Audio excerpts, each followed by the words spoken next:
Hello everyone, I'm Spinest and today I bring you the ultimate beginner to veteran guide for NIKKE. I'll be going over dailies, general combat strategies, and tips for having an easier time with the game. I'll be going section by section, so you're free, when I upload the edited video, you'll be free to jump to any section you want specific information from. Okay, let me just check. Okay, the mic is working. Alright. So, we have our notice window reading us right now, but we'll be coming back to it later. Alright, so the first thing the first thing I'm going to be going over is the outpost defense. These little sections, the outpost defense, we get idle rewards from it. It can store up to 24 hours of resources before severely slowing down the gathering rate of resources. So you really only need to claim them once or twice a day, preferably twice a day to not lose any generation, unless you are really good at timing it exactly 24 hours every time. There are two ways of increasing the gathering rate permanently. First is by clearing normal or hard campaign. Each 5 chapters you clear will level up the outpost, and each level has a different improvements. Okay. However, even though they are on the campaign map, EX stages and side quests don't count.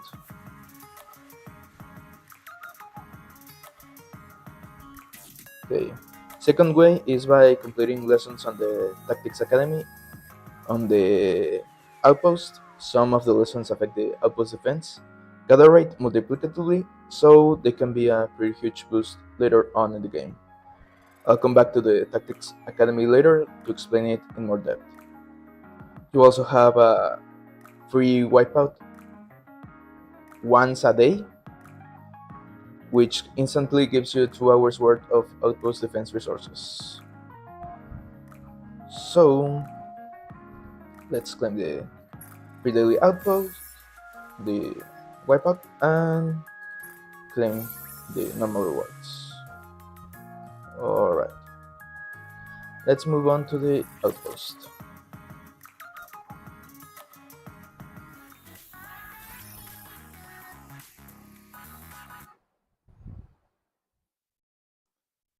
Oh, hi Kim, thanks for coming.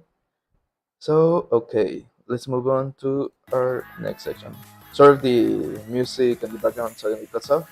I don't know why the game doesn't like any other program overlaying over it. It just stops the audio completely. Alright, our next section is the outpost. The outpost is like a small city under your management. Here you'll find most of the interactions you can have with your NIKKEs. You can also construct buildings with the blueprints you can find on the early stages of the campaign map.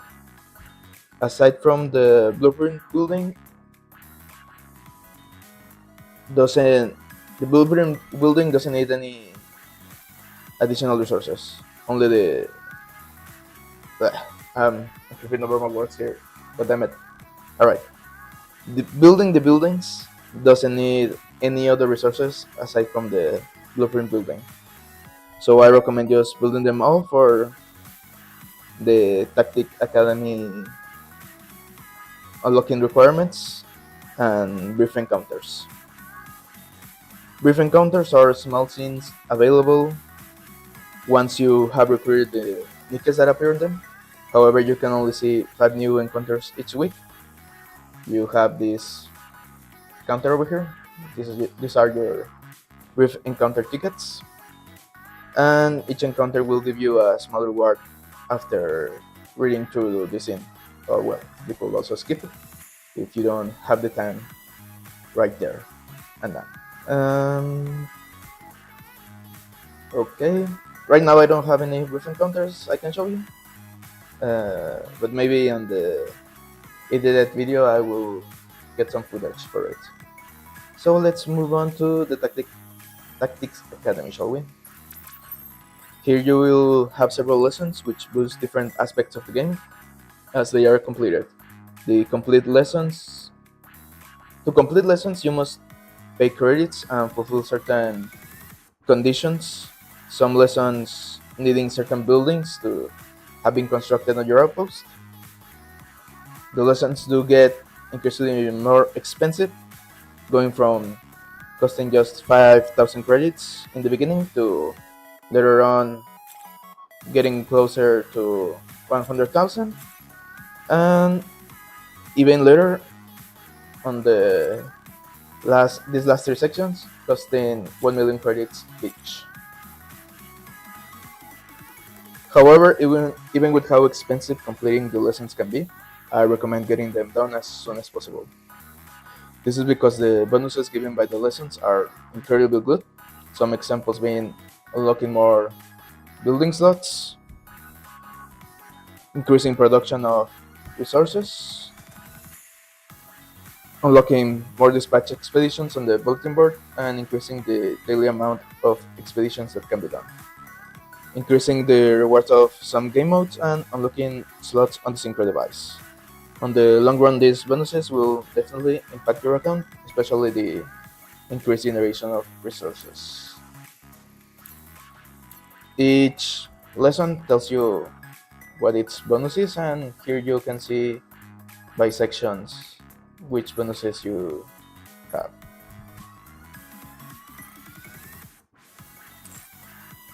Alright, let's go back and check out the bulletin board. Where is it? Here it is. Here in the bulletin board is where you'll find expedition missions you can send your NIKKEs to. Each mission has different duration and reward. Rewards vary from credits and core dust cases, equipment or armor XP, and gifts to mid and high quality molds, maintenance kits, collection item mileage, and gems. So I have some here I can claim for the last server cycle, so I'll just claim them right now. As you can see, these expeditions do require a certain amount of NIKKEs, and some even require NIKKEs from specific manufacturers and of certain rarity. So if you want to do all the expeditions at once, you will need a lot of different units. As you advance in the game, you not really gather enough characters to do this, but in early stages of the game you will probably have to go back 2 or 3 times to clear all the expeditions, and since they can take up to 2 hours and a half, I advise to start them as soon as you start playing the game on the current server cycle. So as one of your first dailies, you can reroll undesired or not ideal missions by starting the ones you want to keep and then using the reset dispatch function. This option does cost 50 gems, as you can see. So in this way you could gather more of the rarer resources and maybe even making back the gems you spent. But personally, I don't think it's indispensable, and I don't really like relying on luck here, since I already rely on luck on the gacha. So yeah, I personally wouldn't recommend it, but if you like to squeeze as much gain from this as you can, well, you can do that too. So I'll just use the dispatch of functions, which you unlock on, I believe, on the Tactic Academy. And well, as you can see, I automatically started all the expeditions here, well, the dispatches. And well, I have enough NIKKEs to do all of them at once, but newer players may have some trouble, and well, as I said, maybe we'll need to come back once they have completed some to start the next batch. Alright, next I have the synchro device, which is right here. One of the great things about NIKKE is that you don't have to level up all of your characters. You really only need to level up 5 thanks to the synchro device. Once you clear the campaign stage for 15, you gain access to this incredible piece of technology. Here, the device grants your 5th highest level NIKKE and applies it. Wait, what am I saying? Well, here the device grabs your 5th highest level NIKKE level and applies it to all units you have placed here on these slots below. Mm. Lastly, you can, well, you start with 5 slots. At the well, I have the improved synchro device, but usually over here you have the display of your 5 highest level NIKKEs, and down here you have all your slots. You start with 5 slots and expand to 30 by progressing through the Tactics Academy. Every once in a while, the devs will bless us with items that unlock additional slots. And lastly, you can unlock more for 500 gems per slot. As you can see here, you just click the locked slots and gives you the option to spend the gems right here. I recommend you do this sparingly.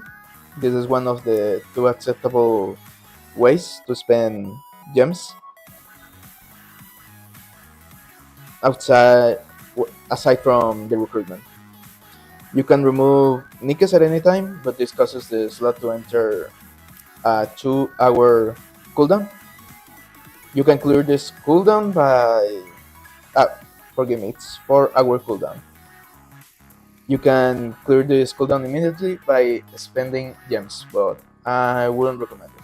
Just without the cooldown, honestly. Here you will meet one of the hardest obstacles of the game. We call it the level 160 wall, and well, I get a little bit of shivers by just mentioning it. Basically, SSR NIKKEs have a natural level cap of 160, and you need to limit break them 3 times to raise this cap to level 200. And to do this, you need 4 copies in total of the same SSR, or alternatively, buy spare bodies from the ticket shop, which I will go over later. So to get the synchro level over 160, you need, well, 5 3-star SSRs. You can easily spend a month or 2 stuck in this mythical obstacle. However, once you get 5 units over this hurdle and get these 5 units to level 200, the synchro device will evolve to its final form, which you can see on my screen right now.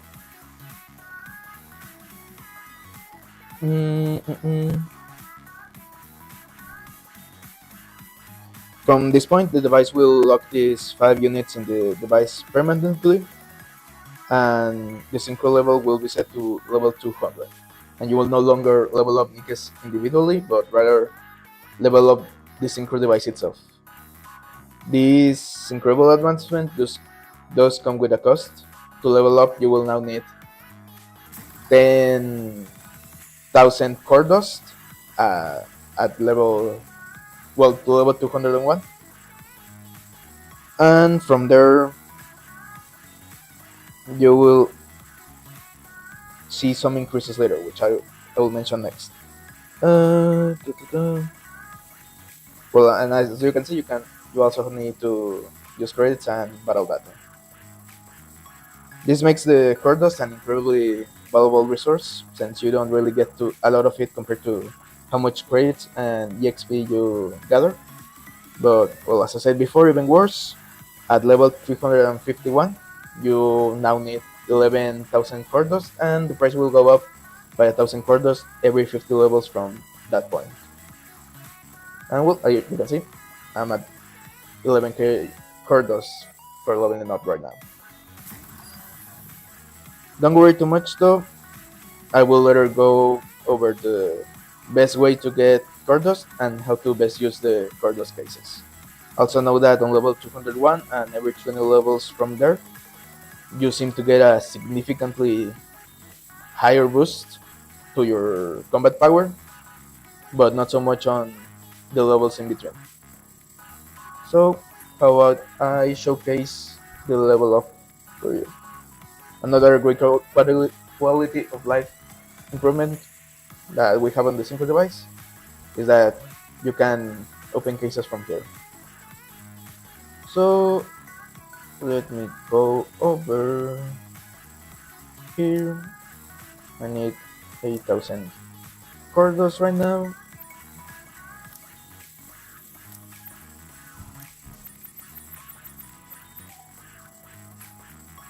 Okay. And 26 million battle data. So we go over here.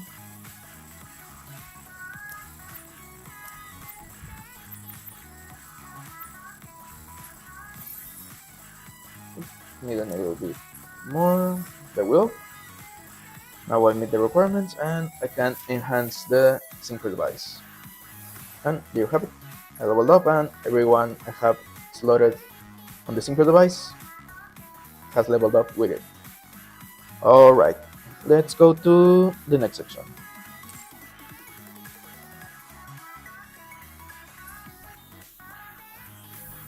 Next I have the command center. And in here you will find several sections of the game. First of it is the advice section. Here you will talk to NIKKEs or give them gifts to increase their bond rank. And yes, this increases their stats. You have a limited amount of advice attempts daily, and each NIKKE can only be advised once per day. So pick either your favorite or strongest NIKKEs. And when advising, you will enter a short dialogue like this. And once you advance through the dialogue, you will receive two possible, well, you get the two options to reply with, and depending on which one you choose, you get different amount of bond points. Choose the correct one and you will increase the bond by 120 points, and otherwise gain 100 points by picking the wrong reply. So here with the dialogue, I'll just have it this time, and I got the wrong option. As you can see, there's a catalog of each right option on these dialogues, but I don't think it's really worth it to check back on it every time you want to advise your NIKKEs. Okay. You will also notice that abnormal NIKKEs, meaning collab characters, can't be advised. Here. Okay. The making gifts the only way to increase their bond. Once you reach certain bond ranks, let me showcase it here. Alright. Once you reach certain bond ranks, you will unlock a NIKKE episode. Each NIKKE has 5 episodes, which are short scenes that give more insight into the NIKKE's lore, personality, and additionally, you will get some gems when completing them. Good. As you can see, we have a scene, and well, I'll just keep things short. And as you can see, I received the gems. Only the first 10 bond ranks are necessary to unlock all the scenes. And furthermore, rank 10 is the natural cap of NIKKEs. And the only way to raise it is by doing limit breaks, which I'll go over later, increasing the rank limit by 10 ranks per limit break. All this culminates in a hard rank of 30 for most NIKKEs, and meaning they only need to limit break twice to have their maximum rank available. Meanwhile, pilgrims have their hard cap at rank 40, needing and they need 3 limit breaks in total. Alright, now that note that when you advise the same NIKKE 5 times, which I'll show here to go, you gain the ability to give them a quick advice, which just keeps the dialogue scene directly and gives you 100 bond points. So let me show you real quick how to do it. 新密度レベルアップ。もう頭を撫でてもいいですよ。おじさんとベロータのどっちかを Well, 選ぶ。 you got to see 2 bond rank ups and well, how the stats increase. And just to show you, where is she? I have a rank 40 Scarlet, and you can see here in the attribute. Here you can see the total stat boost that the bond rank gives each NIKKE. So as you can see, pretty good. Not bad at all. Alright, so let's go back and move on to Lost Relics. Let me check the chat. Okay. Here you will find the Lost Relics. These collectibles can be found on the campaign map. They contain some lore about the world, which you can consult here. And once you gather a full set, you get some gems as a reward, which I have already claimed. So sadly I can't show you the exact amounts. I think it's around 50 gems. I'm not sure.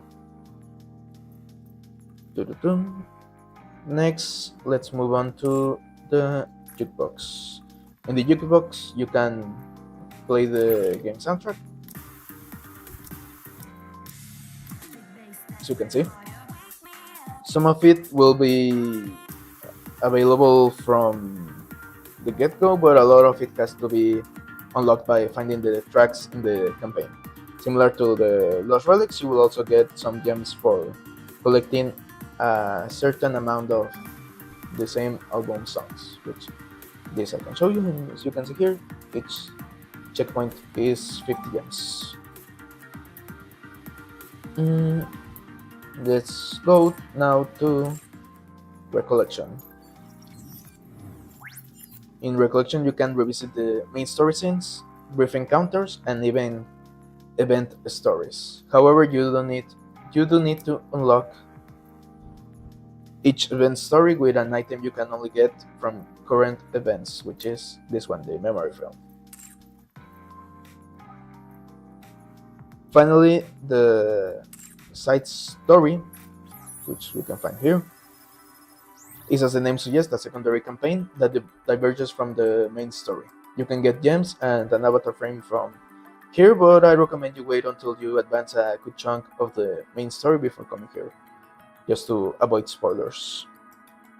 And also, I swear the devs were going to add something in the shower, because it's just too noticeable. It jumps out to the eye, and I feel like someday they will add something, but they haven't decided yet.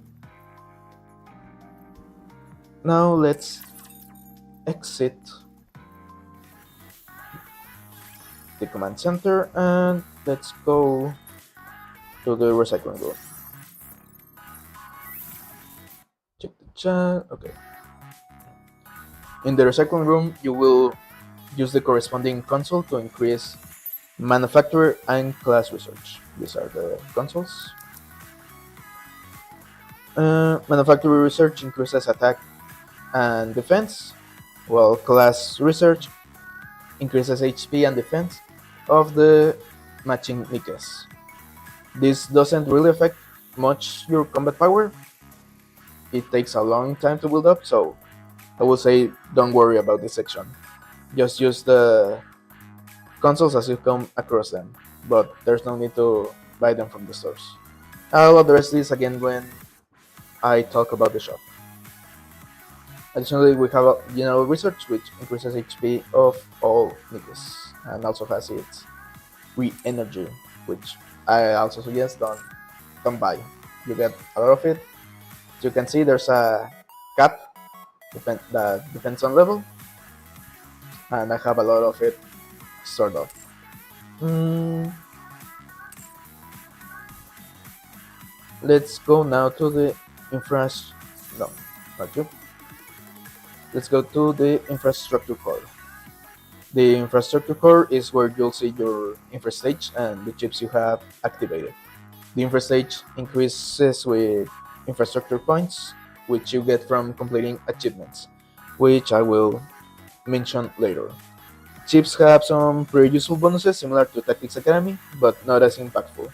These bonuses are increased cap of daily advising and dispatches, each increasing by 7, quality of life improvements for the bulletin board, 2 extra daily attempts in the rookie arena, and lastly a free daily general shop reset. To this day, there are some chips that, to my knowledge, no one has been able to activate, but just assume that eventually we will unlock them all with just the natural game progression. So once again, don't worry too much about this section. You'll get a little globe on the icon whenever you can claim your level reward.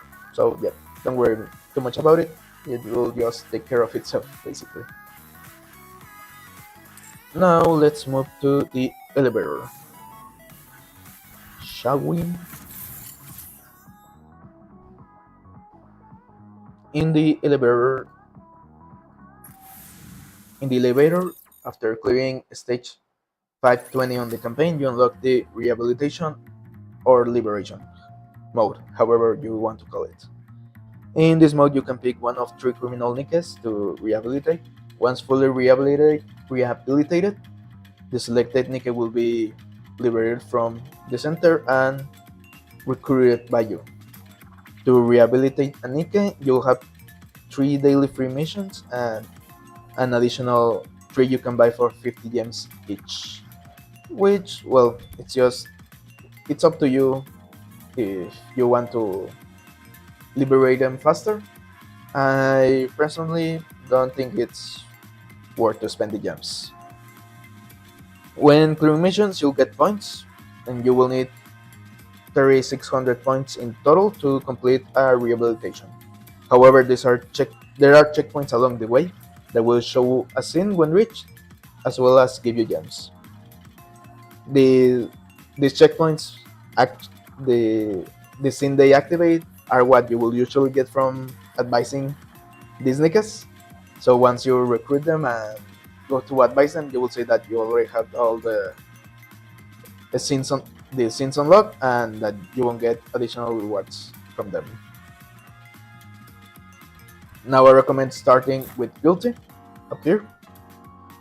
Rehabilitation is a long process that can take 60 days or more, and Guilty is by far the most useful in battle out of the 3 prisoners. If you already picked another rehabilitation target, you don't have to worry. You can switch rehabilitation targets midway, and your progress will be set back to the last checkpoint you have reached. So you could also wait until you reach the next checkpoint and then switch.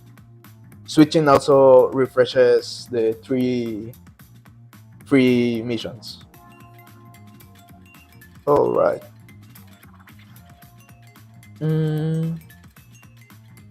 And well, eventually you will rehabilitate all 3 NIKKE, all 3 of the NIKKEs you see here anyway. Later, once you defeat a certain boss, later once you defeat a certain boss, I don't want to spoil too much, but on stage 2031, you will defeat this boss, and if you have already completed at least 1 rehabilitation here, you will unlock the Heretic Investigation, which is right here. Just need to go to the side. I wonder if it will show up the rehabilitation target? I hope not. A bit of okay. Well, you saw the name, but well, anyway, I will censor it on post, I guess.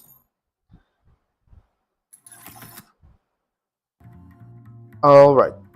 So where was I?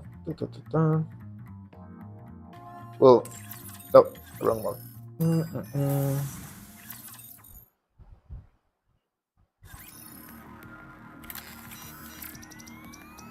Right. Ignore this. Don't pay attention to it. I will edit it. I will censor it on the edited version. Well, whatever. Da-da-da. As I said, you go to the side of the rehabilitation to access it. Here, similarly to rehabilitation, you have missions to earn points. The difference being that in here there is only one target NIKKE, and you will need five.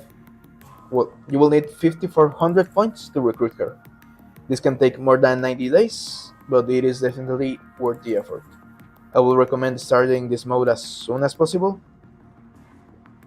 even if you still have rehabilitation left targets left to complete.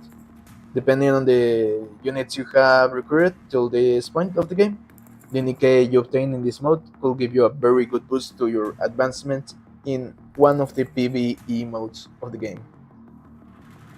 Alright, let's go all the way out. We're done with the outpost and let's talk about the campaign.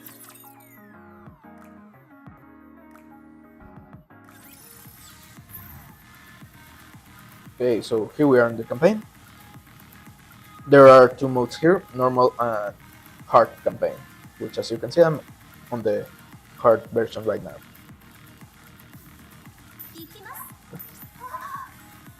Alright, as you might have guessed, the hard campaign is pretty much a repeat of the normal campaign, just a lot harder and without the story scene. So newcomers will only be advancing through the normal campaign for a good while.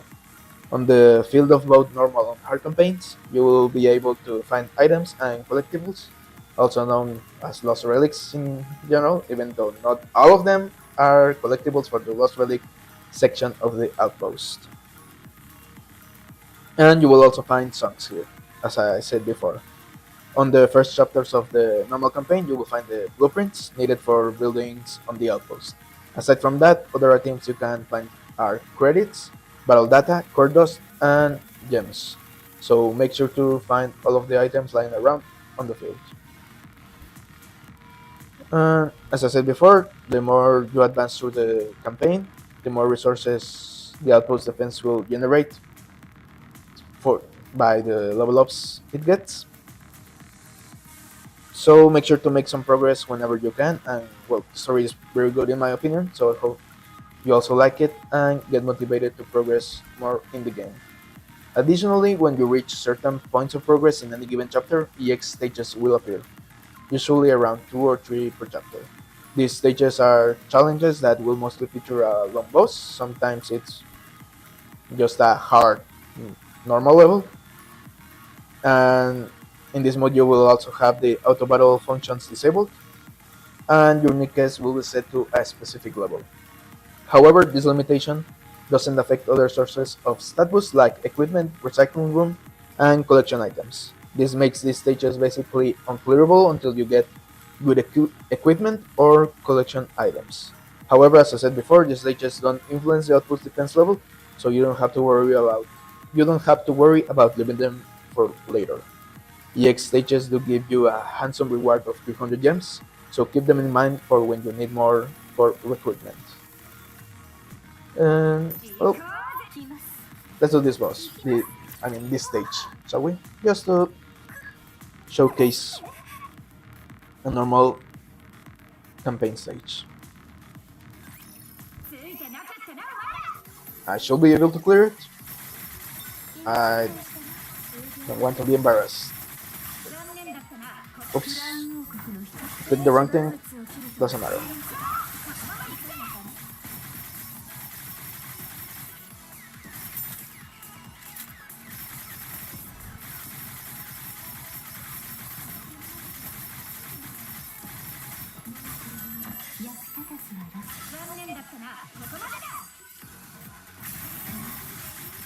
てを終わらせましょうか。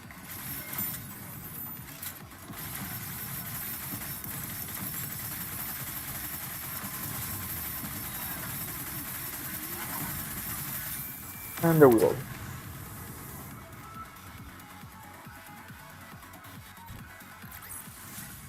では Alright. 早速一杯やりにする Alright. から。 Let's check chat. Okay.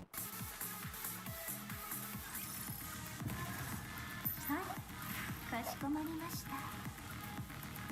Let's see if EX stages appear. Well, I actually have one here. Completely forgot I had this one lying around. I could go in. あ Yeah. なたの望み通りに動きましょう。 I'll attempt it to have the recording for the edited version.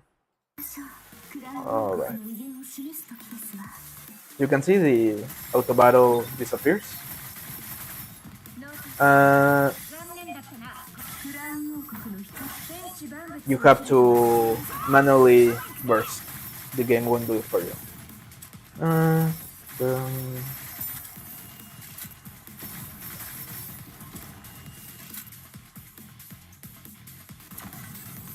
and well, if you paid attention when I entered the level, you will see that 役立つは楽 I had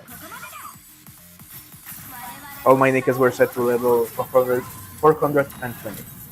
The funny number.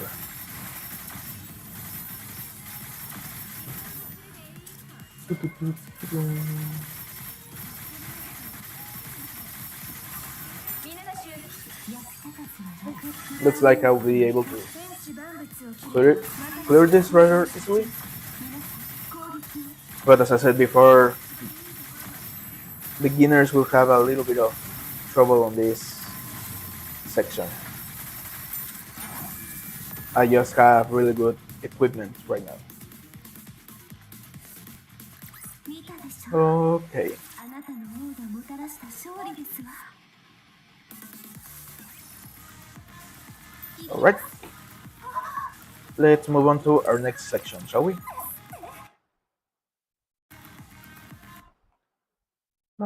Just checking the chat. Okay. Alright, our next section is the cash shot. Here we reach the dreaded pay to win section of the game, if you like to refer to it as such. Here is where whales come to flex, really.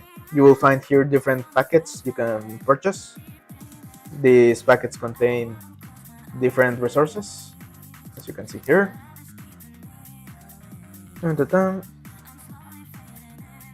Most, well, packets in general usually include gems, recruitment vouchers, credits, core dust, battle data,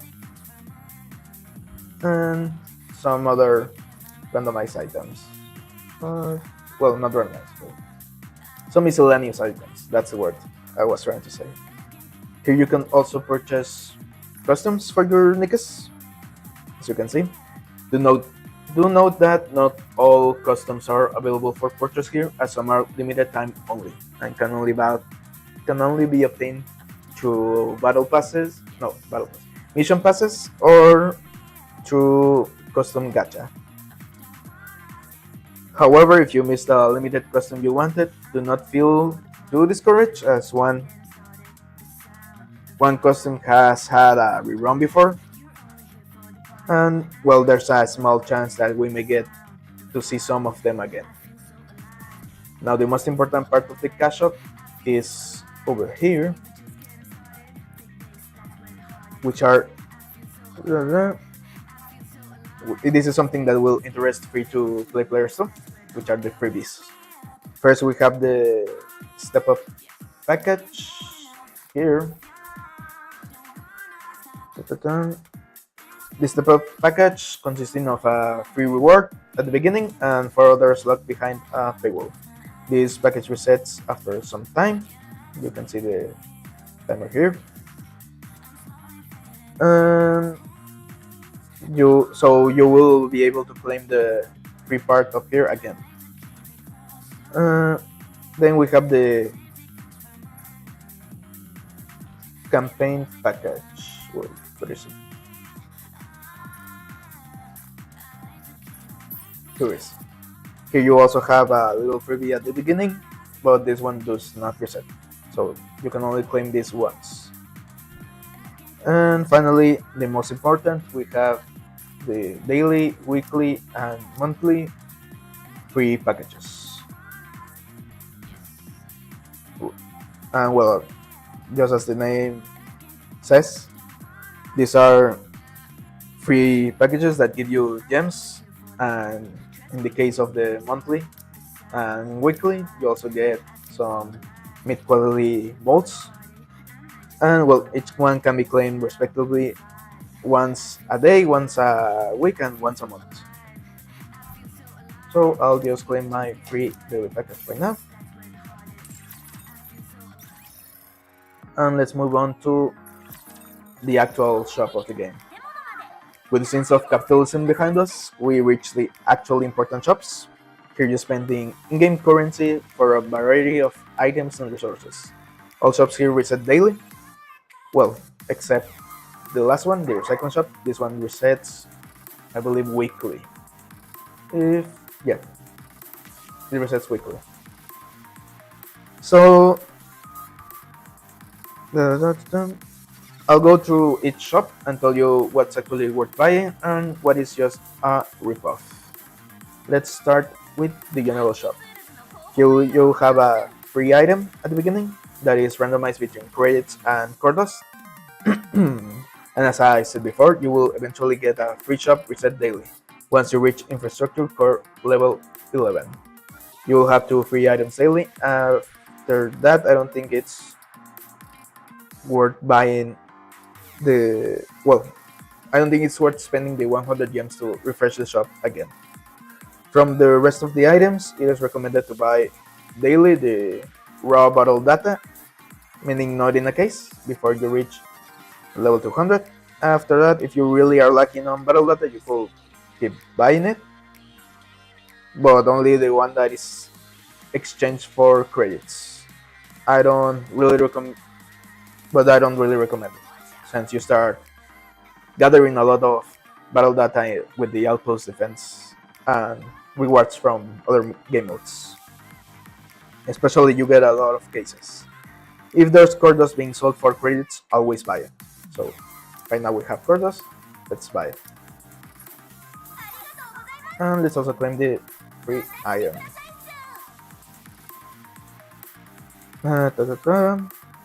You can never have too much cordos, so it's worth it to buy to buy it every time you can with credits.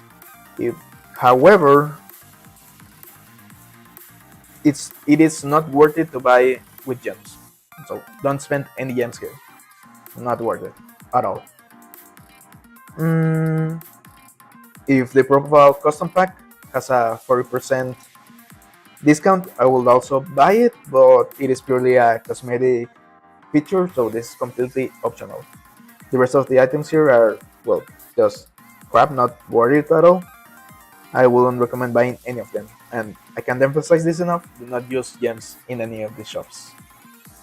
So right now it's only 20%, I'm not going to buy it. Let's first refresh this. Claim my free item again, and well, nothing worth buying. Next we have the union shop right here.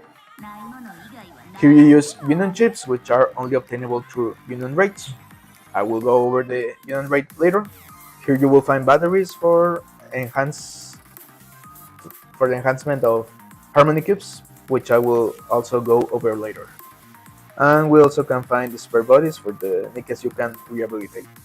In here, the general recommendation is to buy the batteries over the spare bodies, as the spare bodies are so expensive you will have to set your 3 or more union rates to only buy one. It's more effective to prioritize the enhancement of harmony cubes Specifically, it's recommended to buy resilience batteries till you enhance the corresponding Q to level 5 or 6, and then switch to Bastion batteries. Once you max the Bastion cube, you can go back to maxing the resilience cube, and from here it's up to you which cube you think it's more useful to you, or if you want to go for the spares. Once again, I will explain further the cubes later. In the body label shop, which is our next stop here, you will in the body label shop, you use body labels to trade. Body labels are obtained through recruiting copies of characters you already have limit break to the max. So mostly from recruiting extra rare and super rare units. This shop is very straightforward. Everything is crap except for the high quality molds right here. As I said before, the consoles don't make a big impact on your account and you get a lot of them from events anyway. It is a much better use of your labels to purchase the golden molds, which, when used, have a 61% chance of giving you an unlimited and non-pilgrim SSR NIKKE. Well, you can see the chances here. As you can see, there's no pilgrims, sadly, but still extra copies from SSRs could be useful, especially for people below the 160 wall. Moving on to the arena shop. As you might guess from the name, here's here we trade using the arena exchange vouchers obtained in the arena. Depending on how much you buy in here, you can end up with quite the surplus of vouchers later on. My recommendation is that you prioritize buying the elemental code manuals as well as the code manual selection box in the beginning. Once you have 500 to 1000 code manuals of each of one element, you can stop buying manuals from that specific element to buy other stuff, or save up vouchers if you like. Just remember to stock back the manuals that you use when enhancing your NIKKEs. Other than the manuals, the manufacturer arms furnace is another great buy, letting you choose tier 9 equipment of a specific manufacturer. Even though the class is still randomized, this gives you way better odds than obtaining the equipment through Interception EX, for example. Lastly, same as the general shop, you can optionally buy profile custom packs. Buying them here is better in my opinion, since credits are more useful than the arena vouchers. And credits in general are just a lot in other stuff. It's very expensive to enhance equipment specifically. All the armor here is not worth your time, unless you have a lot of surplus vouchers and desperately need more EXP for your equipment. I personally have never bothered to buy them. And as you can see, I have quite a surplus of vouchers. Right now I'm fully stocked on all the codes, so I'll just buy the code manual selection box and the profile custom pack. The code manual selection box is especially useful when you go on an enhancement spree of several NIKKEs of the same element, and well, you run out real fast of the elemental codes, so you can use the selection boxes to stock back quickly. Yeah, that's it for this section. And now we have reached the mileage shop. In here you can spend your mileage tickets, which are obtained from recruitment. Silver from normal recruitment and gold from advanced or limited recruitment.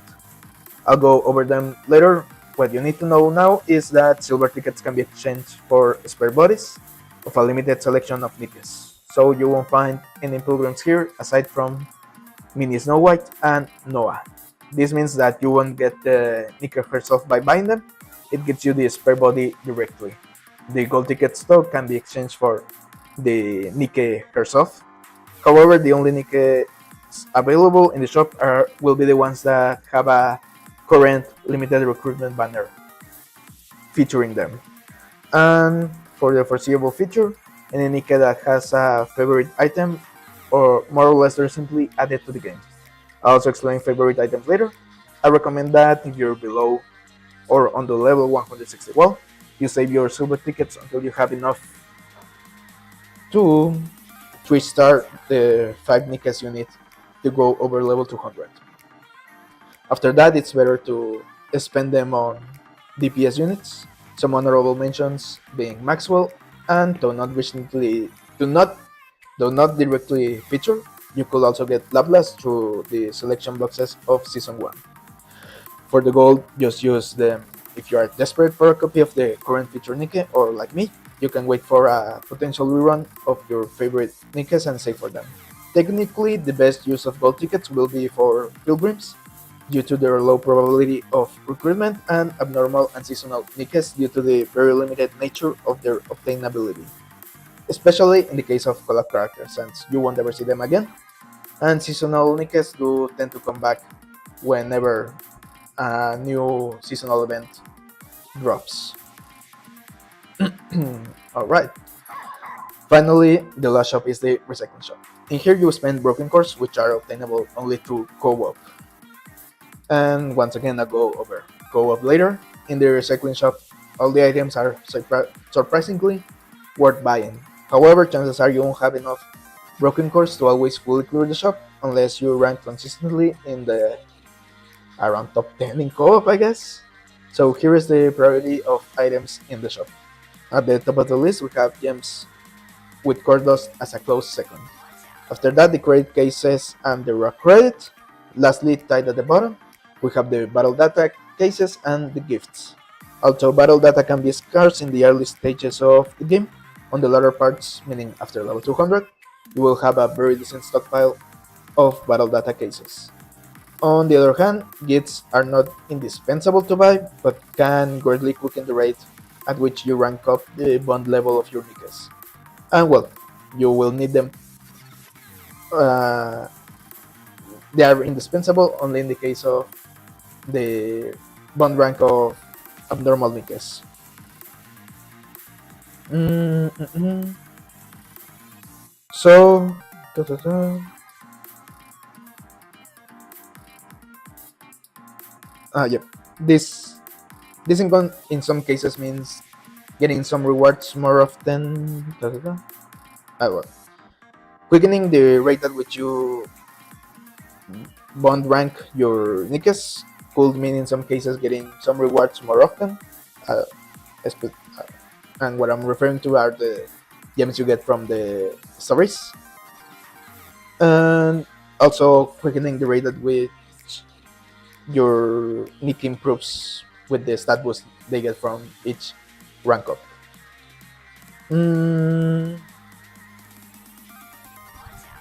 So in the early stages of the game, you will probably be better off buying the battle data over the gifts and flipping that priority on the late game. Maybe even stop buying the battle data in favor of gifts. Personally, I only buy the battle data here every once to reset also, and if I'm running low on broken cores, I also will ignore the gifts.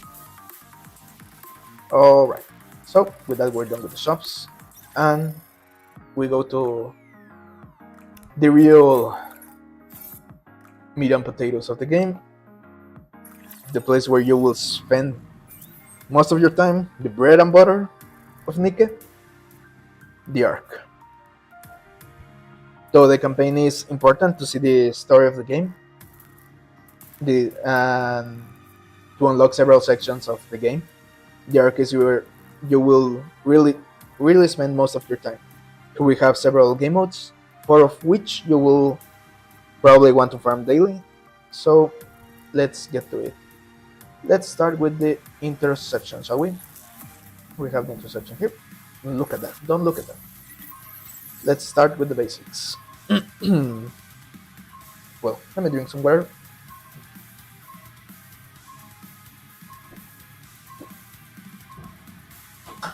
Alright.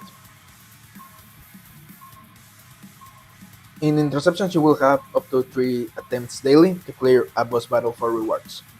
After the first attempt, regardless of if you fully clear the boss, you will be rewarded according to how much of the boss HP you cleared. and unlock the quick battle for the remaining two attempts. Quick battle will copy the highest score you have got in the day, skip the battle, and just give you the corresponding rewards directly. And yes, this means you must actually do one attempt daily to do quick battles. Now, there are several difficulty levels in Interception.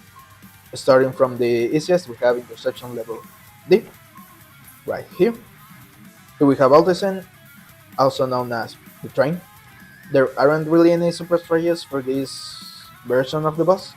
The general strategy is get rid of the missile launcher first and the turrets, and then the turrets in the right, and switch the order on the left or on the front.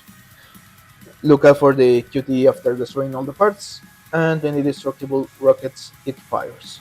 Also, depending on which NIKKEs you have, it may help to forgo the healer in favor of another damage dealer. In general, the game can be easier if you do battles in game mode, but this is especially true in the case of this boss. There's a possibility that you will unlock the next difficulty before being able to fully clear this mode. Just keep in mind that the rewards are better for the next mode even if you only reach the lowest tier of rewards. So let's go back. Next we reach, well, next is level S, right here. Here you will fight Gravedigger. Once again, this mode isn't super hard, so there's no super strategy. The only tips I can give you is that shotguns can help you clear this boss QTs more easily, and you could once again forgo the team healer for another damage dealer here. Similar to the last mode, chances are you will unlock the next level before fully clearing this boss. Let's go back. Now we reach real difficulty in boss battles, with the level EX, also known as a special individual interception. In this difficulty, there's no fixed boss, but rather a rotation of bosses that includes from easiest to hardest, Blacksmith, Chatterbox, Modernia, Gravedigger, also known as your Paralysis Demon, and finally Albaisen, also known as the motherfucking Train. Chat? Okay. Am I there with frames? No, okay. Alright, let's continue. Each boss has a specific strategies that I will go over now, on the same order I mentioned the bosses, starting with Blacksmith. The strategy is quite simple for Blacksmith. Aim at the core to minimize the chance of missed shots. When it launches its missiles, it's ideal to clear them before it starts firing its lasers. Otherwise, when its turrets blink rapidly, take cover and wait for it to finish firing. You will have a bit of time after the turret attack to clear the missiles before they reach you. Blacksmith will follow this cycle of walking around not doing much, firing its missiles, and a bit later firing its turrets. Rinse and repeat. When you reach its last 3 HP bars, Blacksmith will hop back, mobilize a random unit in your squad, and start charging up a fatal attack. Clear the 3 circles of the QTE to interrupt it, otherwise the mobilized NIKKE will die. From this, well, actually, I think it's an AoE attack. I'll later check it again. But just know that it's important to clear the QTE. From this point, its cycle will change a little bit, and it will fire the turrets first. A bit later, a bit later it will launch its missiles. And after that, do another QTE, now only with 2 circles. And again, if you fail this QTE, the NIKKE currently being immobilized will die. And that's it for the strategy. Blacksmith is mostly a damage sponge walking around, with very telegraph attacks. Having a killer around like Rapunzel or Naga can help you make this fight more bearable, but there's nothing too complex about it. Adding a bit of spice to the battle, we move on to Chatterbox. The moment the battle starts, Chatterbox will jump up, take cover. He will come down with a powerful punch aimed at the member in the middle of your team, while subsequent punches like this will be aimed at random. He will stand for a bit and start winding up its missile launchers. Try to destroy one as soon as possible, but you'll likely have to endure the missile barrage once or twice. To endure the missile attack, you need to destroy as most missiles as possible, and it can be hard as Chatterbox launches them alternating from each shoulder, and they're a bit fast. The trick to preemptively is the trick is to preemptively aim around Chatterbox's shoulders and head. The missiles will aim at the for the unit Chatterbox hit just before, so take into account the placement of set character to predict the trajectory the missiles will take. After the missile attack, Chatterbox will hop back and activate a QTE. If you are confident in your damage, you can use this opportunity to shoot at Chatterbox and clear the QTE at the last moment. Otherwise, just clear it as soon as possible, since failing this QTE will trigger a full party wipe attack. A bit after the QTE, Chatterbox will jump all the way to the back and remain there for a while. Make use of this time to continue attacking him. After a while, he will once again try to well, once ag- he will once again jump to hit someone of your team, restarting the cycle. Take caution to destroy only one of the missile launchers, as destroying both will make Chatterbox regenerate them back. And absolutely do not break the core part in his head. Doing so will trigger him to do a charge punch that can ruin your attempt, instantly killing your whole squad. General recommendation to fight him is to bring a shield generator like Senti or Crown. Also bring Glitter or Dorothy for buffs, a DPS for the QTs like Scarlet or Drake, and a DPS that can clear the missiles like Modernia, Bestie, or Laplace. Additionally, you could bring a healer to ensure the survival of your party. Oh wait, I put the healer twice? No. Okay. Let me drink more water.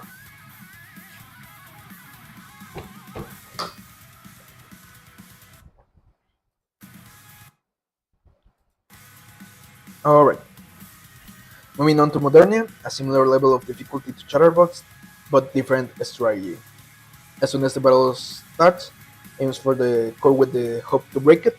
Modernia will start to wind up a very hard hitting attack.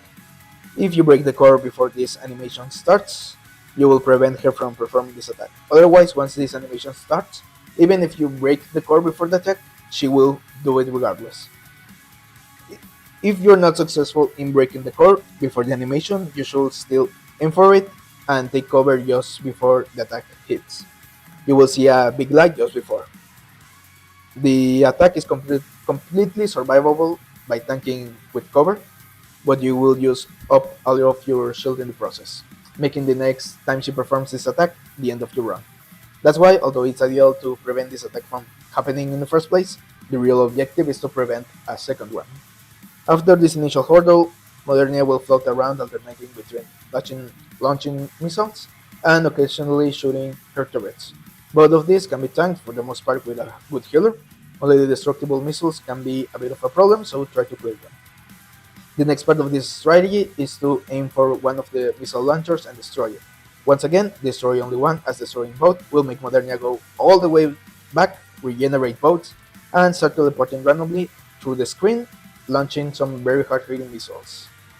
It can be the case that if your team does too much damage, the NIKKEs you are not controlling destroy the second launcher.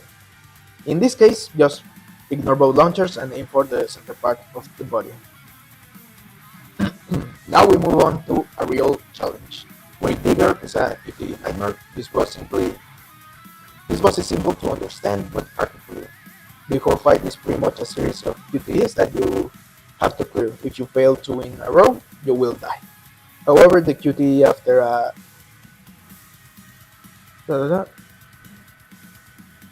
However, the QTE after a fail will be a bit easier to clear, requiring less damage to break the circles, so easier. This hellish worm will also launch missiles at you in between QTEs. Make sure to destroy them, as they not only hit hard, they can also stun the unit they hit. Furthermore, as you reach the last 2 HP bars, the boss will go on overdrive, and the very next QTE will mean instant death on failure. Clear this perilous QTE and you will be back on the 2 strikes rule. It is highly recommended to bring shotgun DPS for this fight to have an easier time hitting the QTEs, and bring a third DPS over a healer, since all the damage in this fight is avoidable. Bring Leader or Dorothy for cooldown reduction. Gravity is recommended for reloading speed. Guilty shines a lot here. This boss is the main reason I recommend her for the first rehabilitation. Finally, Scarlet, Someranis, Drake, and Sugar can be good picks as DPSs for this fight. Next, we move to True Hill, well, with Altaisan. While Gravedigger vibe checks you until the last part of the battle, Altaisan tests your worthiness from the very start. The fight starts with pretty much a quick pan all over Altaisan from its back to the front, going to the back again. As soon as you reach the back, the missile launcher here will wind up and start shooting you. After the barrage, the turrets will attack too. If you survive this, you will be sent to the front and once again be assaulted, just that in here the turrets attack first and the missile launcher second. After this, there's a QTE in on the middle, but it's pretty easy to clear. As you see, the problem are those infuriating turrets and missile launchers. Fortunately, there are two ways to deal with them. The first is the pro gamer method, in which you bring noise and iframe the missiles with her. Basically, with noise, you take on cover two missiles, then cover for the next two, and repeat for the duration of the attack. And you can go through the whole barrage without taking any damage. And ideally, while you do this, you take out the turrets, then on the front, you focus fire on the missile launcher, sacrificing noise but allowing the rest of the team to survive and destroy all the turrets and launchers. This technique is very hard, but technically can be done, even by players that have unlocked this mode recently. However, as I've never been able to pull off the iframe in its entirety, I recommend the second method, the normal person method. This consists in just bringing as much damage as possible to the fight. You won't have enough damage early on, but as you get overloaded gear and improve your NIKKE skills and stats through other means, you will have no problems beating this traumatic apparition we call a boss. Again, bring over Leader or Dorothy for cooldown reduction, bring Senti or Crown to quickly fill the burst bar, bring a good assault rifle unit like Scarlet and a heavy hitting sniper like Red Hood, Alice, or Snow White. Or alternatively, you can also bring two heavy hitting snipers. And finally, bring Private for quick reloading. What you want to do is that during the initial pan over the boss, try to destroy the turrets and the missile launchers on the back. There's a very small window for the ones on the back, but it's doable. Again, doing this battle on landscape mode helps. If you can destroy the ones on the back at the beginning, do some damage to the turrets and focus on the missile launcher. Then fully destroy the ones in the front. And as you go back to the back of the boss, focus on the missile launcher to ideally not give it a chance to fire, and then finish off the turrets. If you can pull this off, you can rest easy, as by destroying all the parts and potentially also needing to clear the QTE, you will do enough damage to enter the second phase of the boss in its last 2 HP bars. Here, try to destroy all the rockets. It will immediately fire, but be ready for the last QTE that will appear in the middle of what's left of the train. From here, it alternates between those two firing missiles and the QTE.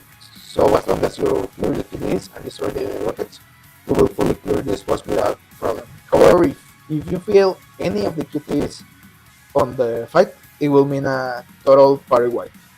Even so, the second phase of the boss is a lot more manageable than the first, so if usually clearing the first means you will clear the whole boss. And once again, I remind you, well, use landscape mode, please. It makes this fight a lot easier. Good luck. Notable rewards here on the Interception DX are Tier 9 manufacturer equipment and non-manufacturer Tier 9 equipment as well. You also get manufacturer arms and custom modules. Lastly, we have the new difficulty added, Anomaly Interception, which is over here. Here we have a selection of 5 bosses, and you can pick any you want, as all of them are available every day. As things stand, you will probably unlock this mode before fully clearing Altaizen, but having already fully cleared some of the other EX bosses. Since this difficulty is so new, there is no perfect team for all the bosses. Furthermore, none of the bosses here have annoying gimmicks, like in EX. They just hit a bit hard and are a lot beefier. So I will just go over general tactics that apply to all the bosses here. First of all, check the elemental damage of the boss, which in this case is water. You can see it here. Ta-ta-ta-ta. So once you check the elemental type and weakness of the boss, you should make sure to have preferably a DPS of this element in your team, the the weakness, which in this case is electric, and uh, well, that support should be sufficient for the most part. Just better to have a DPS of the right element, while avoiding bringing any. Also avoid bringing any units that are elementally weak to the boss. Which, if you click here, you can see that this boss does extra damage to fire code, a lot of extra damage to fire code.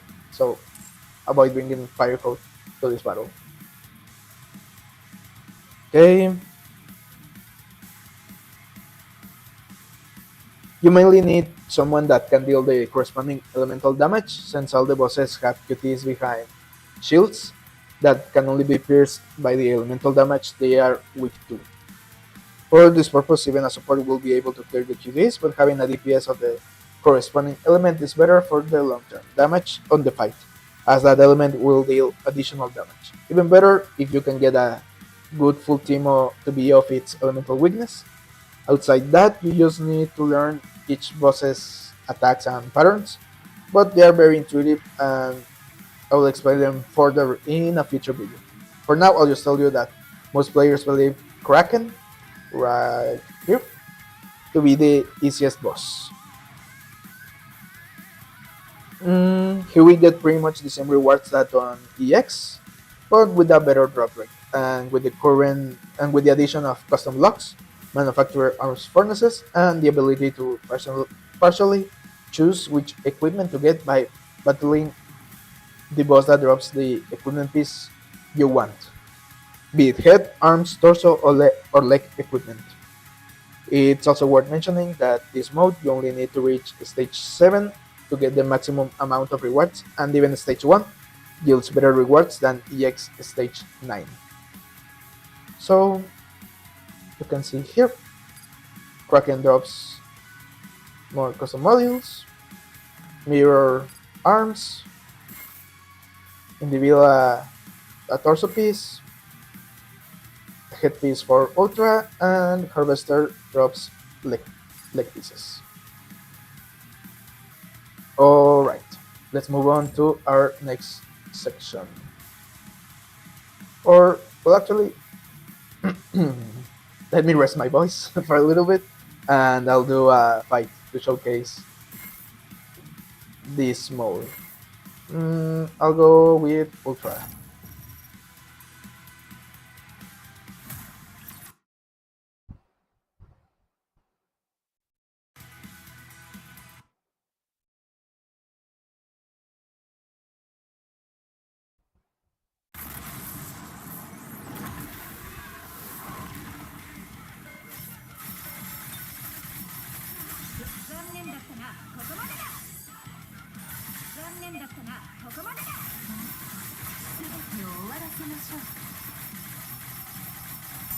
As you can see, the first bar is not like out of this world, so even players that have just unlocked this mode will probably be able to clear the first bar. Here we block. That can wipe some of your body members, and well, that poisonous attack I should have taken cover to avoid the poison debuff. But well, it was a bit too slow. Still nothing to worry about for me since I have a healer. As you can see, Scarlet didn't do any damage to this but or to the boss while the shield is up. But Red Hood is of the right has the right elemental damage for this boss. so I just have to switch to her to clear the QTs.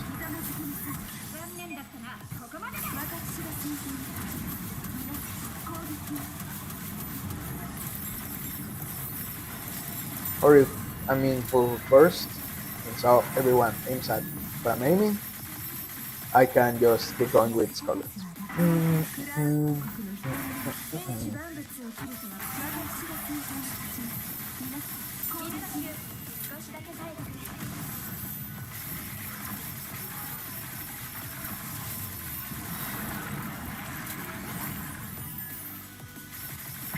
Now you saw how if I take cover on time, I avoid getting the poison you get.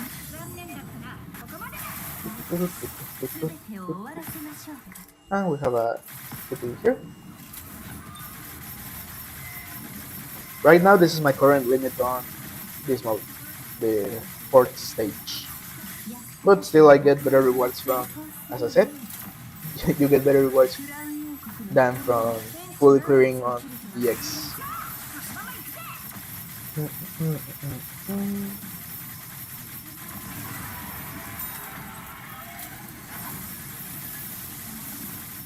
And dock. And we go back.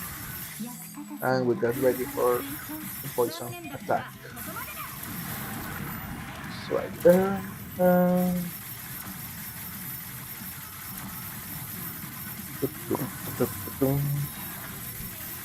It's working, okay. I didn't bother blocking that. The battle's almost over anyway.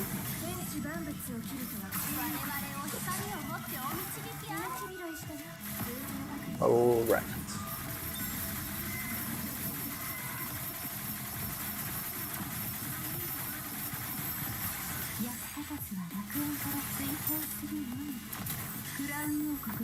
Oh, something I didn't mention.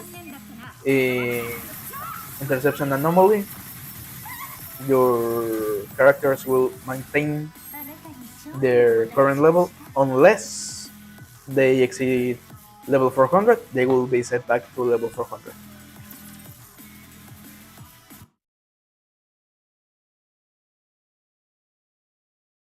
Alright, alright.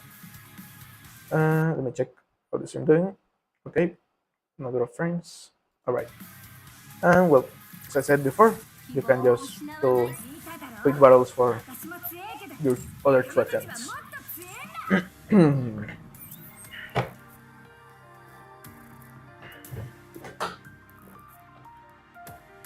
Let's move on to the arena.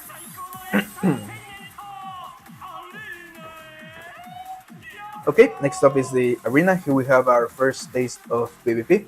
And as I mentioned before, here we earn the arena exchange vouchers. First of all, we have the rookie arena. Here you make a team for attack and one for defense. I personally have the same team for both, and I believe the team I'm using is one of the best in the current meta. Pretty much in the arena, whoever bursts first will always win. So the most important thing to have is a lot of burst generation and a lot of survivability. My team works under the objective to burst fast with the help of Jackal, hit hard with Scarlet's burst, and ensure Scarlet's survival with the healing and tanking provided by Noise, Rapunzel, and Noah. Contrary to campaign tactics, here you don't have to worry about ensuring a full burst every 20 seconds, since it's rare for a battle to reach the second burst and will mostly finish on the first one. Well, how about I showcase a little bit here? There's also a quick battle here, so this was added because sometimes you will limit your match and the battle will go on for the full 3 minutes and no one will die. Well, yeah, now we have quick battles as an option. I didn't even check the combat power or the team of the other person. Oh, well, I won. So, whatever. I should be able to clear this easily.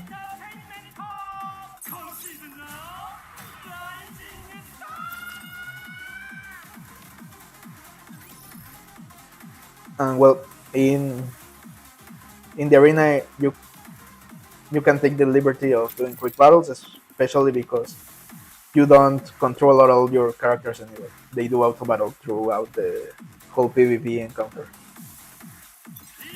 So doesn't really matter. It's the same result, whether you do quick arena or you actually watch the whole animation of the battle. So I recommend just doing quick battles, just faster, unless you really like seeing the battle itself.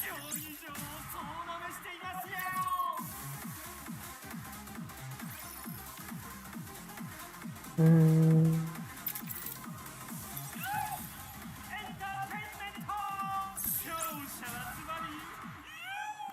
all right, I think that was my last attempt. Yep, and well, today was a good day. I climbed up to the third rank. Tomorrow I'll be the throne, but it's cool to reach those ranks anyway. Alright, now we also have the special arena. Same deal as the rookie arena, except that the battles have 3 rounds each, needing a team with no repeating nickes. So in here you will have to make 3 separate teams. You can't spam the same super busted team on the 3 rounds.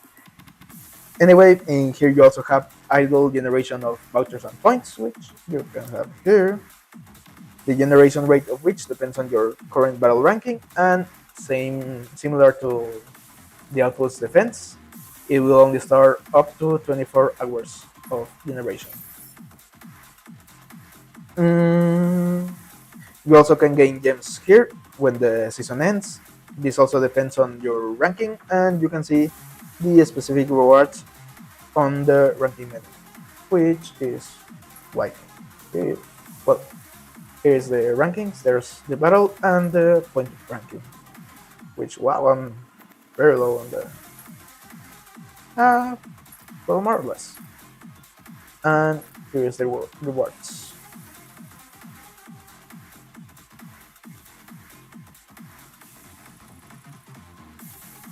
And this is an end. As I said, you can get gems. Both rookie and special arena ranking rewards are handed around once every 2 weeks. This being the day the season ends, and also closing the corresponding arena for the rest of the day. They don't close the same day, so don't worry, you will have something to do in the arena almost every day.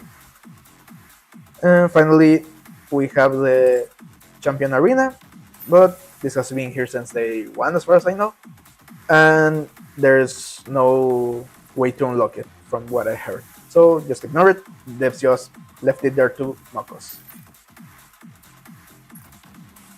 Also, well, I'll do my attempts here, if you don't mind.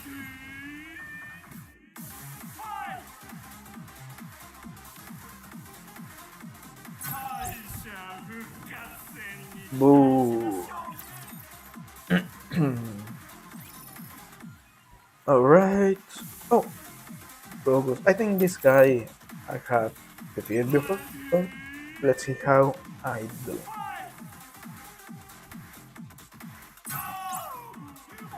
Well, shame I didn't move on in rank before, but sometimes I get lucky and enter the top 10. Even if only for a moment. Alright, let's go to our next section. Next we have the simulation room. Here you will find 5 difficulties, each with 3 sections, and the higher the difficulty and ladder the section you clear, the better the rewards that you will get. In this mode you can get one of the most scarce materials throughout the game, burst and skill manuals.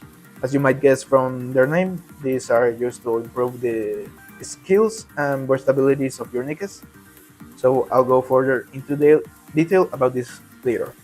Though initially this game mode is a bit restricted, as you progress the game you will unlock higher difficulties and obtain the ability to jump directly to the last section of the selected difficulty, as well as being able to do quick battles. Now, each section will have a series of waves in which you can select one of the three options presented that range from regular battles, which can be skipped with a quick battle, hard battles, which have a better buff rarity but are skippable, and a commanding ability test, or a healing option. Each battle will let you choose among a selection of three random buffs, and after clearing them, and on the other hand, the commanding ability test will let you choose among a variety of effects, like getting a buff in exchange of a member of your team dying, healing your team, or just improving your buffs with no negative consequences. There's a bunch of options you can get from the ability test, so I won't go over all of them, but well, you can take your chances testing each option as you like. Mm, ta-ta-ta-ta. Where did I leave? Ta-ta-ta. All right. Throughout all the waves, any damage to your team will be kept, and but on the other hand, you are able to switch your team members in between battles. So having a NIKKE die won't be a run ender necessarily. And after 3 waves on the first difficulty and 5 waves on the lower difficulties, you will reach a wave with only 2 options: a spec up that gives you the chance to get an improvement of some kind to your buffs, and a ICU option, which gives you healing options for your team. After this, you will encounter a boss battle on the last wave. The boss is not really a challenge or have any special quirks, you only need to have sufficient strength to beat it. Also, considering that the boss health will be safe even on failed attempts, you can beat the boss across several attempts, only being unable to reuse NIKKEs that already failed in that run. Or well, more specifically, already died on that run.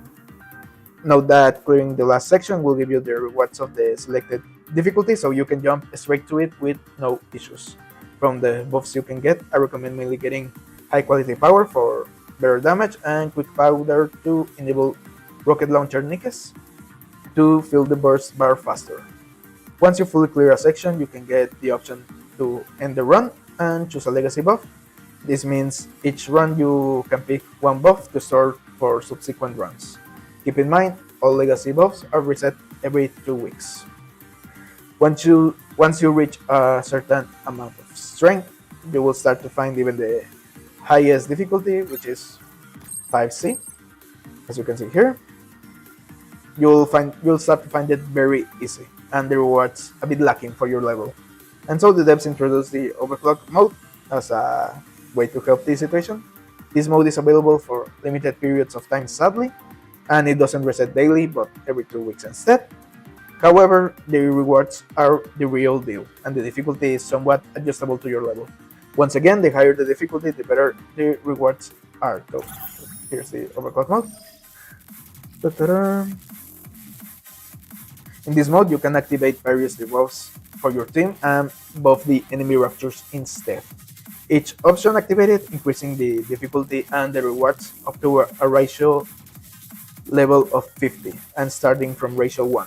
In the highest difficulty of the game recommends a combat power of 1.5 million, so don't get too greedy, and consider what the max difficulty you can actually clear is. Furthermore, you only need ratio 25 to get the maximum rewards, so no need to really stress yourself over going to all the way to ratio 50. A good strategy is storing a good amount of legacy buffs through the regular simulation room before challenging the overclock mode. In the current overclock, the easiest options to struggle through seem to be enemy weapon up 3, which let me show you here. Here is enemy weapon of 3, enemy vitals of 3, no recycling, which as I said before doesn't really make that big of a difference anyway. Aggressive tactics, rush hour 3, fire maniac, code fix 1, a re-embrace 1, and unwanted guests. Alright, these are all the selected. I have. These, I believe, are the easiest to get to ratio 25 and actually clear. So here the max amount of rewards you can get from Overclock are 168 skill manual 1, 124 skill manual 2, 56 skill manual 3, 84 burst manual 1, 62 burst manual 2, and 28 burst manual 3. This is around 4 days worth of simulation room rewards. Alright, so, well, as you can see, I already cleared the overclock, the current overclock. So, oops. Miss input, come down. So I'll just do the normal simulation room run. So I can show you. These are the hard battles, these are unskippable, so I recommend just. Well, I'll just do the normal ones to do skips, basically. Okay, yeah, I already have that. Oh, this one is a good buff to Dream Converter. I think. Oh, I don't have it already. You can also get only bad effects from the commanding test. So I'll just go with the 4% damage. Not right now. Quick battle. Okay. Quick battle. No. Spec up. No. Well, you will now see that since I have a very high level, the simulation room 5C is a complete joke to me. I'll just focus fire on the boss.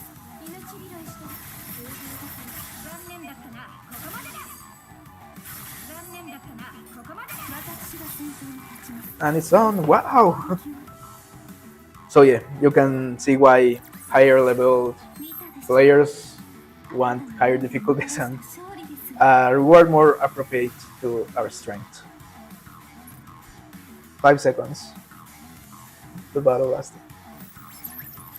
Alright. Okay. Yeah, I will skip it.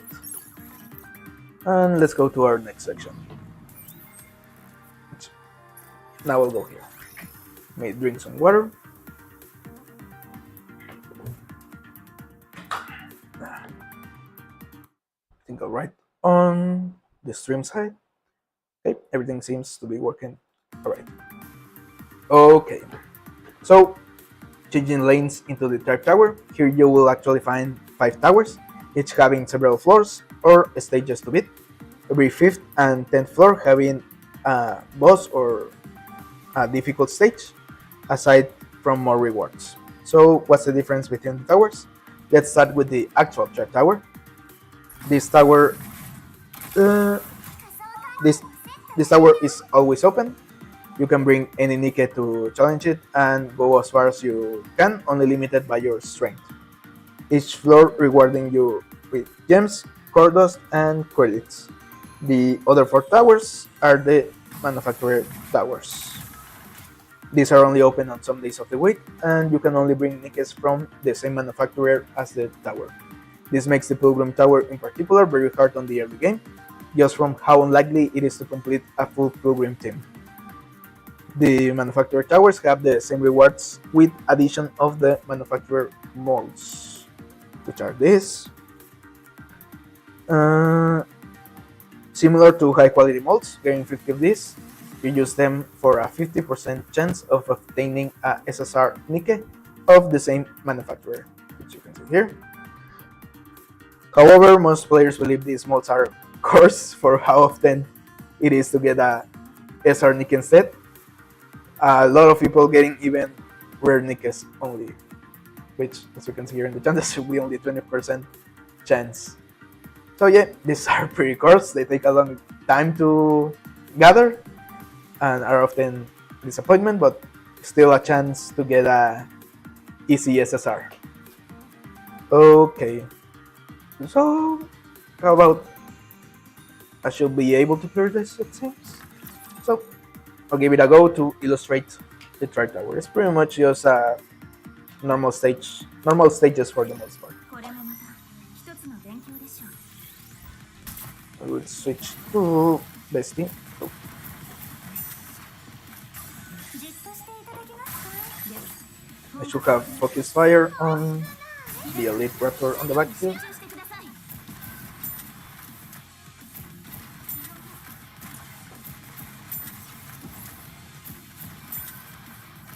Oh, there's a. Oh, there's snipers. 弾がなくなっちゃった。じっとしていただけますか。では本格的に前方に Oh, 向け爆撃シュンシュン。 probably might die. Damn. But you can see the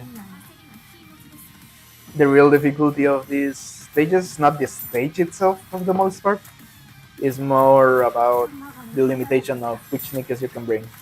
So you can make, じっとしていただけますか。 you have to use nickes that maybe you usually don't use often.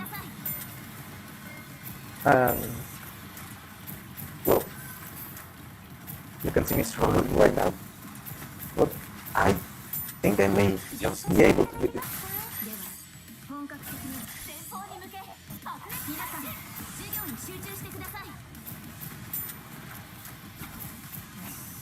So, damn it. 弾がなくなっ Don't move! Don't move, man! 弾がなくなっちゃった。 Oh, oh, oof! I didn't embarrass myself on my own stream. Alright, まあメイドだと so くらいはできる。 as you can see, that was a level 215, which sometimes are, well, they tend to be harder, and every level ending with 0 will usually have a boss. And as you saw, they also give you better rewards. Normal stages give you 1 mold and 50 gems, and the hard stages give you 100 gems and 5 molds. Alright, I already illustrated that. I don't know if I'll be capable of hitting the next stage, so I'll try it later. Right now, it's more important to go to the next section. Alright. Here we have the Lost Sector. It's similar to the campaign, as each sector has a map with battles and treasures scattered throughout.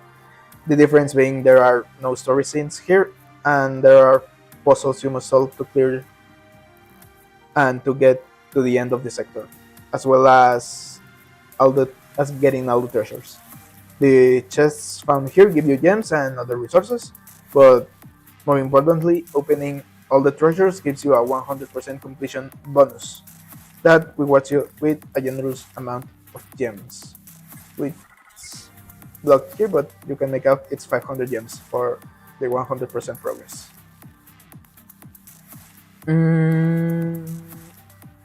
Aside from that, just clearing the sector gives you some gems, and more importantly, harmony cubes or batteries. Yes, I'll explain them more truly now.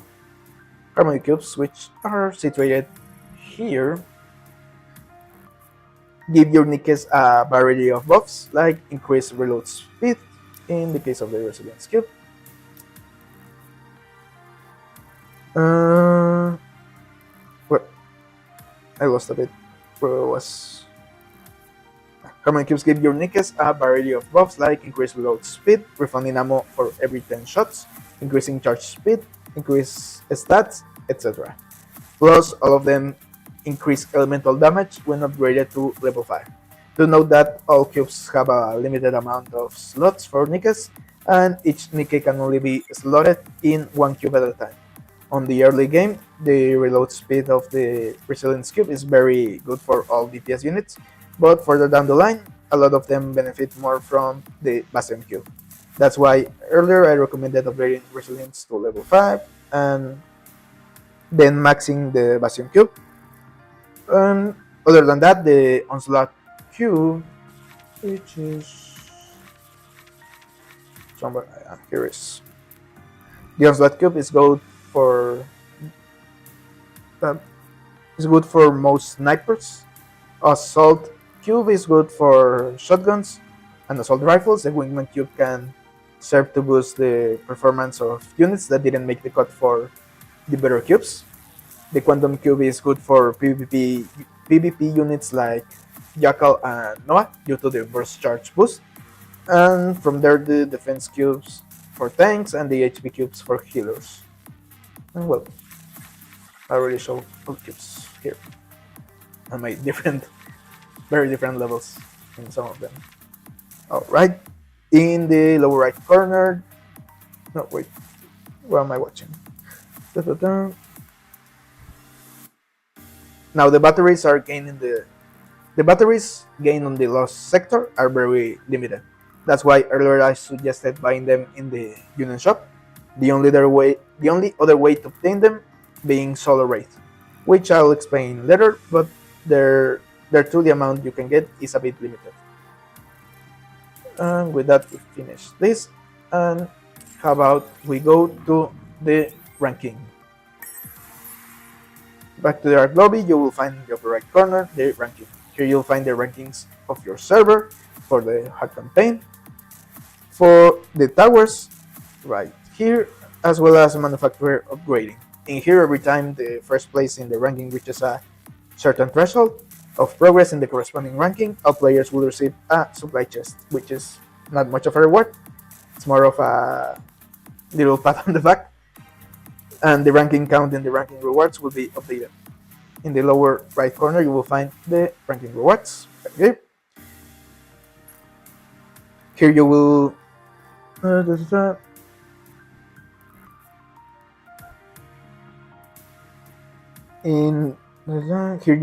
here you will see your ranking progress. Every time the first place reaches a threshold, or when pretty much any event when the ranking ends, including the arena, here your counts will go up according to your current placement in the ranking. If you're below rank 10, none of them will go up, and if you meet the minimum necessary ranking, the corresponding counter will go up. This means that if you are first in the ranking, all counters will go up. As you can see below, if you place above a certain ranking enough times, you will receive special frames. However, this is purely cosmetic, so once again, don't feel too discouraged over not obtaining them. Even I took around a year to get my first golden frame, and unfortunately, a lot of players will never see a rank 5 or above. Some even 10 will be out of their reach. So, yep, don't worry too much about them. They look nice, but they don't do much for you. They are purely cosmetic. And with that, I'm going to move to the next section. Let me drink some water.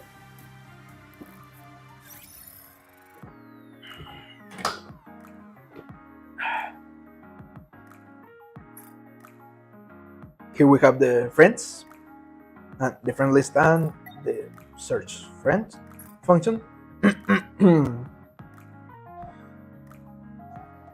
Well, here you can manage your friends and send and receive social points. The max amount of friends you can have is 30, and even though you can send points to all of them, you can only receive points. You can only receive 2 points each from 15 of them maximum daily. This means you can receive up to 30 daily friend points. Social points are used in the social point recruit, needing 100 points for a 10x pull. So every 3 to 4 days you will have enough to do a 10 pull, assuming you get the max amount of points daily. So how about I send them right now? Alright. Next, let's move on to the missions. Very important. I've seen a lot of people in the early game miss them because we didn't have the little globe here. But here are the missions. We have 4 tabs. First is the daily missions. This can be cleared by just doing your dailies normally. What are your dailies? Well, here's the full list of what I consider dailies. Claiming outpost defense rewards twice, do your daily free wipeout, do your daily expeditions in the Vulcan Bird, advise your NIKKEs, claim your free items from the shop, and purchase whatever else you find worth buying, claim your free gems from the cash shop, use your interception attempts, uh, claim arena rewards, and use your attempts in the arena too. Do your daily simulation room run, attempt progressing in the towers, and finally try to progress in the campaign. Additionally, upgrading equipment and the level of your NIKKEs can also count for the missions you can see here. To get all the daily missions rewards, you will need to gather 100 activity points. And the most important rewards here are the mid-quality molds, which you get from 80 points, and 100 gems from the full 100 points. So I'll just claim all my completed tasks, and that gets me to 100 points. Well, now the weekly missions are similar to the daily ones, only difference is the tasks here take several days to clear, but well, if you play normally. But once again, just by doing your dailies, you should be able to clear them all eventually. Here the noteworthy rewards are high quality mold on 60 points, and a recruit voucher on 80, and 300 gems on 100 points. As you can see, I'm very close to getting 100 points. Usually Friday is when I get to the 100 points. Next, on the main missions, you'll be rewarded every time you see a main story scene for the first time, and rewards vary from gems and cordos to manufacture arms. So since I'm up to date on the normal campaign, I don't have any missions here, but once new chapters get added, I'll have my missions here.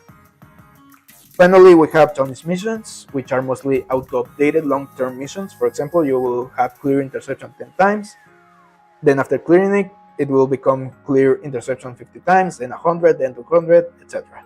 Rewards vary a lot, some notable ones being gems, recruitment vouchers, and custom modules. The main reward you get from here is infrastructure points, which is what this is here, and is what will level up the infrastructure core in the outpost I mentioned before. Next on, let's move to the mission pass, which is this. Here you have the mission pass. The mission passes work pretty much the same as daily missions, the difference being that the tasks and the rewards are a bit different. When enough points are gathered, the pass will level up and you can claim the corresponding rewards. There are 2 reward sections each level. The first one is free to any player, and any player can claim them. The second is locked behind the purchase of the pass, which you can do from the screen if you want. Free rewards are always mid-quality molds, and the paid rewards are high-quality molds, recruitment vouchers, and on the last level of the pass you will get the featured NIKKE custom, which in this case is this one. Looks pretty cool, but I personally won't. I don't think I'll buy it this time. I'm trying to cut back on my spending. And well, here are the missions, which I'll claim right now since I'm already here. As you can see, down to here, you have the obtain 100 points in daily missions. So yeah, daily missions become even more important with the mission passes. And I'll claim my mid-quality molds, and that's it. Alright. Next, let's go to the mail. It's just the mail. It's just up here in the corner. Here's where you will receive daily rookie arena placement rewards, ranking rewards for co-op, solo raid, and union raid, as well as CD key gifts. Which brings us to my next section, CD key redemption. Now, you might have seen on the official social media of NIKKE that they often post CD keys, but maybe you don't know where to use them. You may also check the full list of active keys in the wiki, but well, to redeem these slippery codes, you first need to smash the bell icon, as the YouTubers say, right up here, and you have the event notice window. This is, as I said early on the stream, this menu pops up every time you enter the game for the first time on the server, on the current server cycle. And on the event notice tab, you want to go to all the way down and you will see the CD keys, CD key redemption portal. Click here, enter the portal, and hello. Oh, I don't know if you can see it, actually, since I'm not capturing that window. Okay. Well, I'll just add it in post, but here you open a external web page in which you have a box for the CD key and your server and a nickname auto-fill themselves. Da-da-da. So just paste the codes in the box and click redeem. And as I said before, you will receive your gifts through the mail right here. Next on, we have the level infinite pass, or LiPass for short. So if you make a level infinite account, which is for the developers of, like, the personal site for the company, the Shift-Up company, I believe. Well, if you make a level infinite account and link it to your NIKKE account, you will first of all get a reward here, which you can go claim. It's some recruitment vouchers, I believe. And you can also go to the sign-in perks. And well, as you can see, the LiPass section is just a bit above the CD key redemption portal. So if you click here, you also have a link to enter to an external web page, and in here you start getting coins just from playing the game and also from logging into the website itself daily. And these coins can be used in a monthly shop that is in this website. And from here, I recommend you buy all the gems and cordos you can. The rest of the items aren't worth it. So yeah, just cordos and gems. Now let's move on to the union, shall we? Finally, we reach the union. Here you'll find a very crappy chat. You can use this to talk to other union members, but since it doesn't have any notifications really, a lot of times it's very easy to forget it's here. I'll almost always forget to check it. So yeah, it's kind of a bad tool to communicate with your union. I really wish they would give it a bit of improvements. But anyway, you will also have here the union shooting range, which is here pretty much so you can test your NIKKE's growth and compare it to the other union members. But the main attraction of the union, well, before I forget, there's also a member list, and you can see who logged in, their activity for the week, etc. For the day, I don't remember. Well, anyway, the main attraction of the union is the union raid, which is unlocked after the union reaches level 3. This is a time limited event that comes back more or less once a month, and it lasts for a week. During this period, you and your union mates will have 3 daily attempts to challenge bosses. However, you can't use the same NIKKE for multiple attempts. So you will need 3 solid attempts. If you fail to kill the boss in your attempt, your damage will still be recorded, enabling you to mm, make enabling you or your union mates to finish off the boss in another attempt. There will be 5 bosses per level and a total of 10 levels, each level repeating the same 5 bosses and boosting their stats. Depending on how far and how fast your union progresses through the raid, your union as a whole will be ranked, and every member will receive extra rewards corresponding to the union rank a few days later via mail. As I mentioned before, here is where you get your union chips and for the union store. And as you can see, the infrequency of the raid combined with the fact that a beginner union will earn around 3,000 chips per raid make it very important. Make it very important you spend your chips effectively. A veteran union with a decent ranking, like mine, especially one capable of clearing the whole raid with a day or two to spare, could earn around 7,000 per raid. Um, how about we take a little break here while I go do something? I'll be back real quick.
I'm back. Sorry for the little interruption. Had a little bit of an urgent matter to attend to. So let's get back to it, shall we? All right. Uh, all right. So that's it for the union. Next, we have the events. As you can see, we have a little event window here, but we also get down here a way to enter them.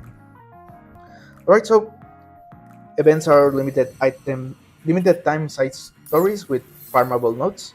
Sometimes they are collab with another game or IP, which is the case for the Evangelion event.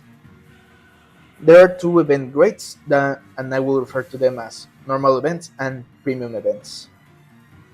Normal events have the ability. Wait, just checking.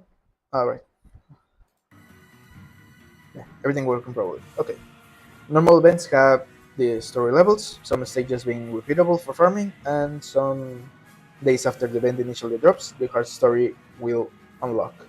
Only difference being the increased difficulty and better rewards similar to hard campaign, while still having one last story scene on the last stage. Although it's called hard story, the stages are designed so even players on the newer side of the spectrum can clear them with no issue.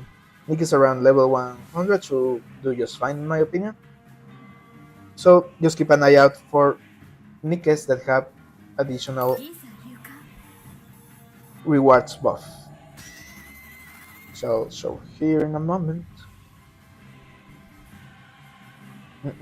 Ideally, you want to make a team that gets to 100% additional rewards, which is the case for me here. You can see when you form your team, the Nickes that have the bonus will display how much bonus they have and be propped to the top. So with this team, I already get 100, so I don't need to put the whole team with bonuses. Okay. Mm. So yeah, get 100% to guarantee you get all the rewards each run. You will also find the records repository on here. Mm-hmm. In here you can revisit the event's story. There's also a challenge which itself has different difficulties that will unlock as as the days pass and by clearing the previous difficulty. Here you will face a boss and have your Nikke's level fixed, earning better rewards with higher difficulties. Once you clear for the first time one of the difficulties, you will unlock the quick battle. So let's just showcase the boss, I guess.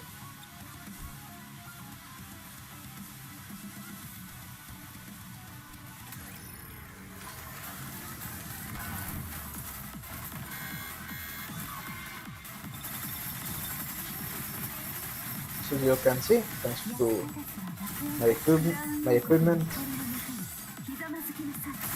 and stuff, I will make pretty quick work of this boss.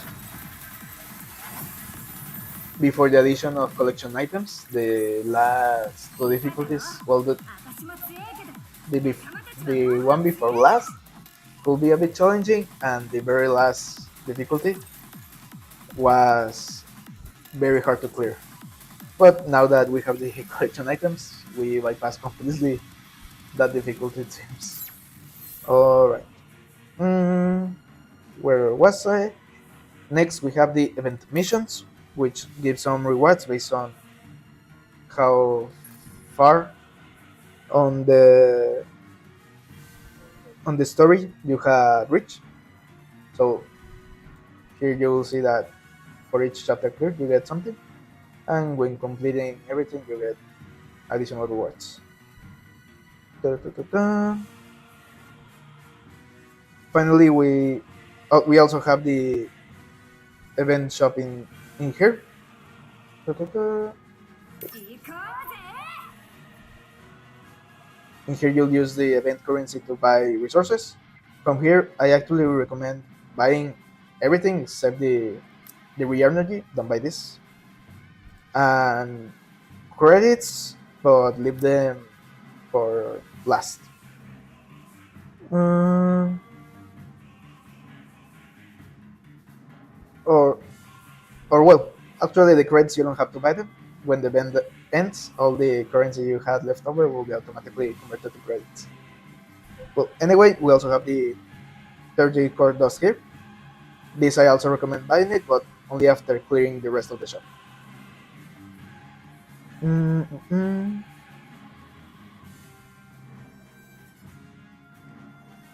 Also, hold back. We have here. You can see these items that cost gems. These are extra items for the story, which, as you may have glimpsed before, you get 5 free daily attempts, and with this, I think you get around 45 or 50 attempts once you buy all of them. But hold back on buying them until the hard story is unlocked. This is one of the few good uses of gems. Um, well, as I said, you need you need to wait until the hard story unlocks to buy all the extra attempts and use as much as possible on the stage 11 of the on the 11th stage of the hard story. That is because, well, let's go to the story, shall we? This is not the first story. The first story will be unlocked later. So you can see here is the option, but it's still locked. But anyway, the one before last, this node, in here is 110, but usually the 11. It's the 11th stage. There are 12 stages here. Well, anyway, the is the 11th stage of the hard story is the last farmable node, and it gives you up to 4 credit cases for each run when you have the 100% bonus reward. And ta-ta-ta-ta. So buying the with the extra attempts, getting 50 attempts at this node, ta-ta-ta, you easily amass around 180 to 50 core those cases, earning you to a level up or two after level 200. This single-handedly is the best way to farm core dust. So remember, wait for the hard story, then go buy all the extra attempts, and spend as much as you can on the 11th stage, because obviously you will have to clear the previous stages, and well, it's also good to clear the last one for extra rewards.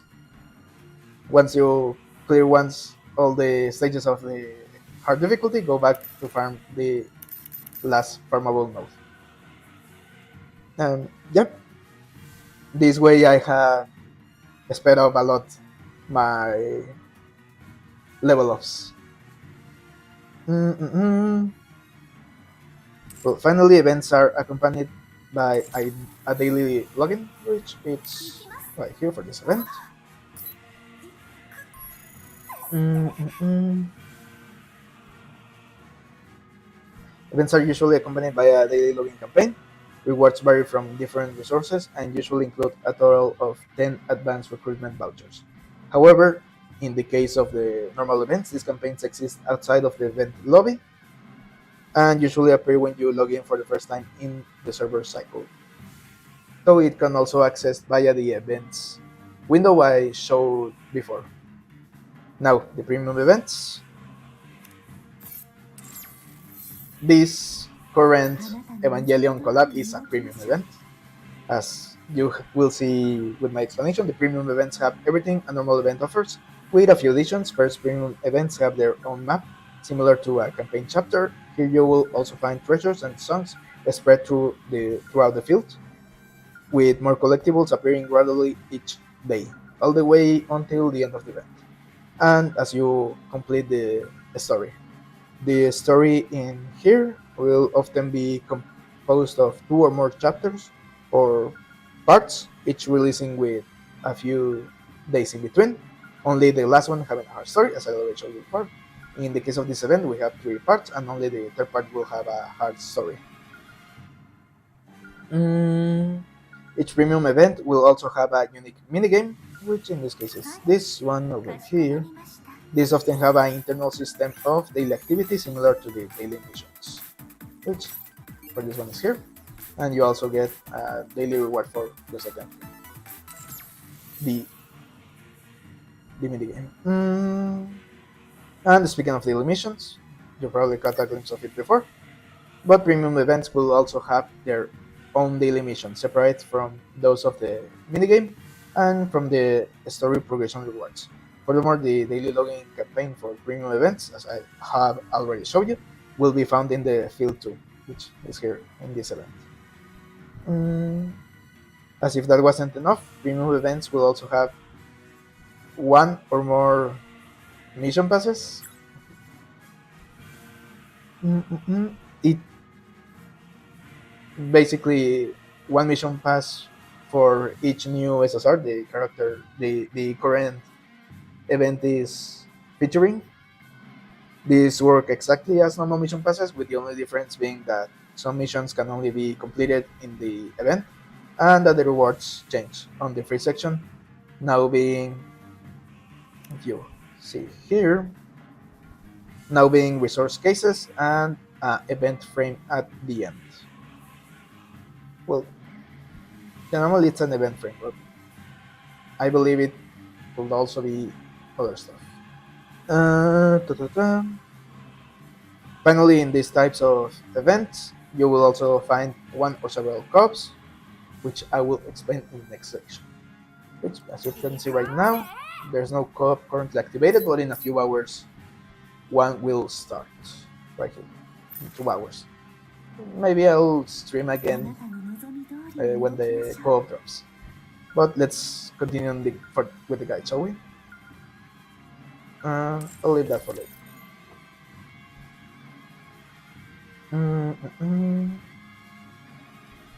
Oh well, I don't have a current co-op, right? Well, let's go back here. I'll explain it on the event lobby.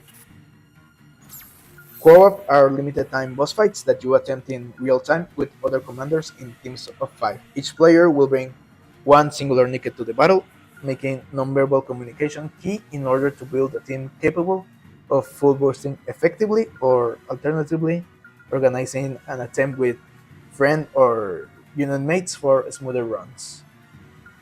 Mm-mm. As I mentioned earlier in the guide, here is where you will earn broken cores for the recycling shop. The boss has 9 very reachable stages or checkpoints in its HP bar, but the real value of the full HP of the boss goes way beyond these 9 checkpoints. To get the maximum reward for each attempt, you only need to reach the 9th stage, which is pretty doable. After this is where the real battle starts, as the more damage your team does to the boss, the better you will rank. And as you might guess, you also get better additional rewards the better your rank. The additional rewards are a lot of broken cores mostly. If you rank in the top 70%, you will get around 15,000 cores. So it's a pretty nice bonus considering you get around 1.2 thousand maximum per attempt, and having 3 daily attempts and the duration being 2 days and a half brings us to a total of 9 attempts per co-op, netting us 10.8 thousand maximum. So just from the attempts and an average, well, this brings us, with the addition of the attempts and a good ranking reward, you can get up to around 25,000 per co-op. Again, if you place sufficiently high, which there's actually not a lot of difference on the amount of broken cores you will get. I believe it's 500 difference per tier. Alright, Mm, da, da, da, da. In the fight itself, each commander may only direct their own NIKKE and emote at the other players. The only influence on other NIKKEs you can have is when four commanders vote on a NIKKE to burst. This is mainly a mechanic so one guy doesn't join and just not do anything for the whole run, basically. Most co-op bosses come with QTEs that, aside from the yellow circles you need to break, will also have gray circles that will fail the QTE when broken, almost always triggering an attack that will cause a party wipeout. This is this is where the true suffering of co-op lies, and the reason why a lot of players read this mode is because a lot of the random players you'll find either won't help at all with the QTs or worse, break a gray circle, condemning the entire party to a less than ideal run, and making you wonder if they are trolling or just new to the game. This makes finding a good team and getting a good score a 1 in 1,000 miracle, almost only attainable by teaming up with friends or union members. Next, next in our section we have the solar rate, which there's a current one running. So let's go over there.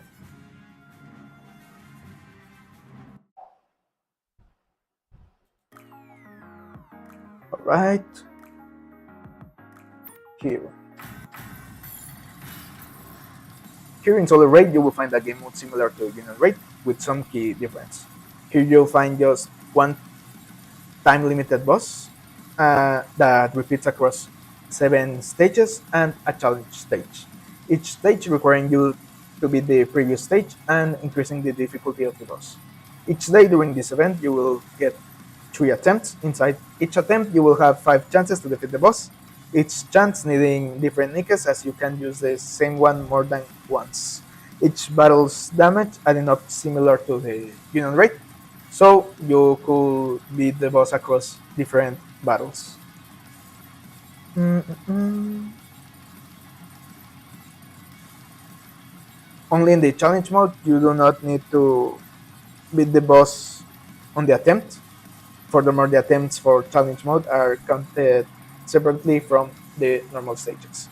It's also important to note that the maximum rewards per attempt can be obtained from stage 5 onwards, making stage 6 and 7 more of a trial to unlock the challenge mode. Here the main rewards you will get are batteries for harmony cubes and collection items. Aside from that, there's also a ranking which, to have a good placement, you will probably need to at least reach and attempt the challenge mode. But to just qualify for a rank, beating even the first stage will be enough. From the ranking rewards, you can expect one of 3 frames of the boss if you obtain a high placement in the ranking, and the higher ranked players obtaining the better versions of this frame. And more importantly, a good amount of gems. However, even low ranks will earn you some gems, if I remember correctly, which we can check right here. Oh, this reward. Yep, even even just battling nets you 100 gems, and being at the bottom rankings, several hundred. Oh, right now I have earned up to 700 gems, as you can see here. Mm, so yep, don't worry too much about getting to the challenge. You will get some reward regardless. So how about we? Should I just do my attempt so you see the? Yeah, I'll do my attempts and use it for footage later. Well, I'll do one attempt and do the other two offline. Alright, so I'll just go straight to it. Once again, I'm a pretty high level player, so I don't really have to try too hard on my nickes to the job. Yeah, let's get to the battle.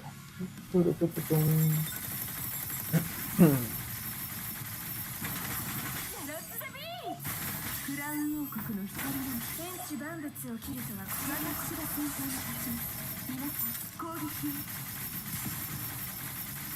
You may have noticed that Scarlet is my favorite Nika to use.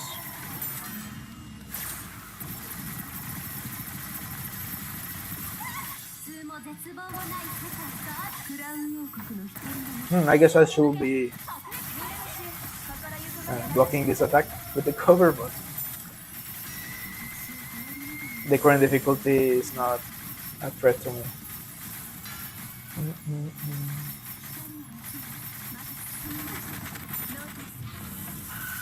You can see I already cleared the boss. Alright, you can get here the rewards. I got some batteries, I got some collection items, and some maintenance kits. Alright.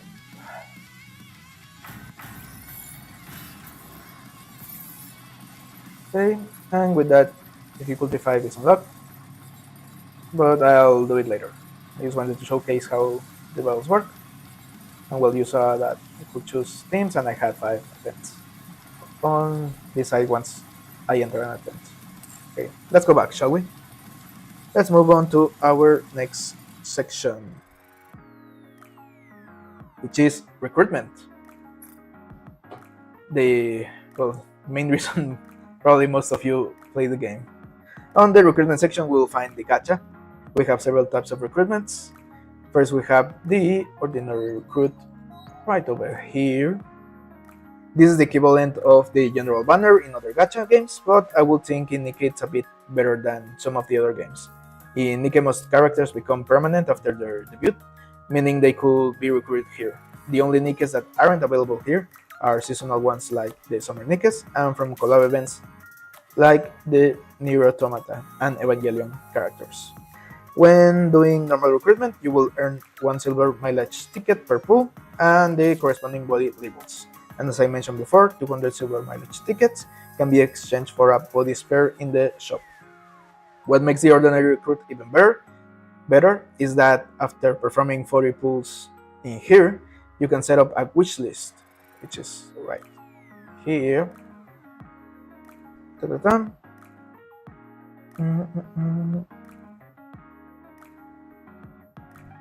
You can set up a wish list that lets you choose up to 5 NIKKEs of each Mysilis, Tetra, and Elysium. Once these 15 NIKKEs are selected, they receive a significant boost to their appearance rate, and along with the pilgrims, become the only SSRs you can get from this recruitment type. The wishlist will be a great help to overcome the level 160 wall, and by just setting here in the wishlist the NIKKEs you are closer to max limit breaking with the 3 stars. And after level 200, it can help you max your favorite NIKKEs more easily. Still, saying all that, I wouldn't recommend using your gems here. Only pull here using recruitment vouchers. Is my recommendation. Next, we move to the limited or advanced recruitment, which is this one's here.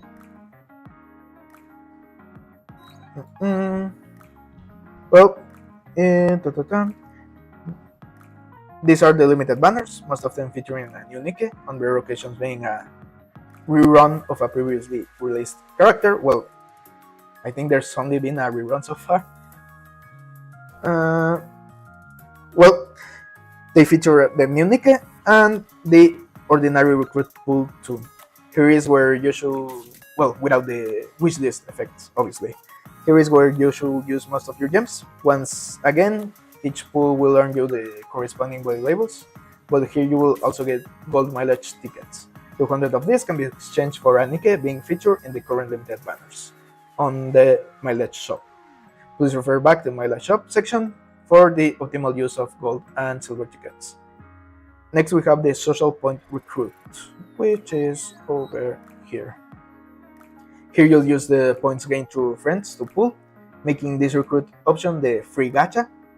However, different to most gachas, in here you actually recruit from the ordinary pool as well. And yes, that means you can get SSRs from here too. The only difference being that here the SSR appearance rate is halved to only 2%, while normal is 4%, and pilgrims are completely unavailable here. The amount of pulls you can do here is very restricted due to the gather rate of frame points, and lastly, that in here you won't gain mileage tickets, neither silver nor gold. You won't gain any mileage ticket at all here. Lastly, we have a one-time only guaranteed SSR recruitment that can only be performed with paid gems. I don't think you need further explanation how this works. Only things that I want to tell you about this recruitment option is that so far it seems it has no time limit, so please don't pull here out of fear of missing out, and only buy gems if you can afford them without affecting your normal life. Now our next section will be inventory management, which is right over here. And now finally talk about tips more on the account management side through the last three sections. So let's begin with inventory management. I'll start with the challenger progress box that you obtain on event challenges. Where is it? Challenge progress box. What did I say before? I don't know.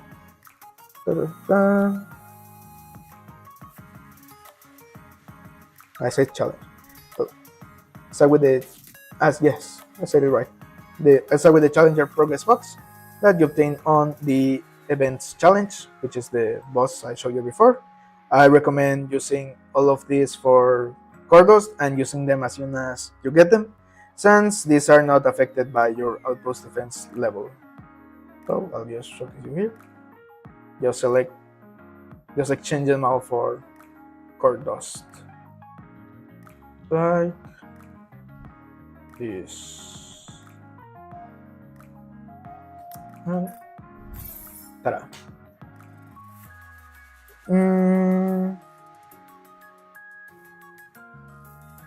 That is not the case with, well, as I said before, you can use the challenger progress box as soon as you get them, since they are not affected by your outpost defense level. But that is not the case with our next items. The battle data, core dust, and crit cases do get influenced by the outpost defense level. And since these are affected by the outpost defense, it's better to hold on to them for as long as possible. My recommendation is to use the minimum amount you need to level up and progressing as much as you can through the campaign, only using more once you have become stuck in the campaign, and if you have enough to level up. Through this cycle, you will squeeze as much value as possible from your cases.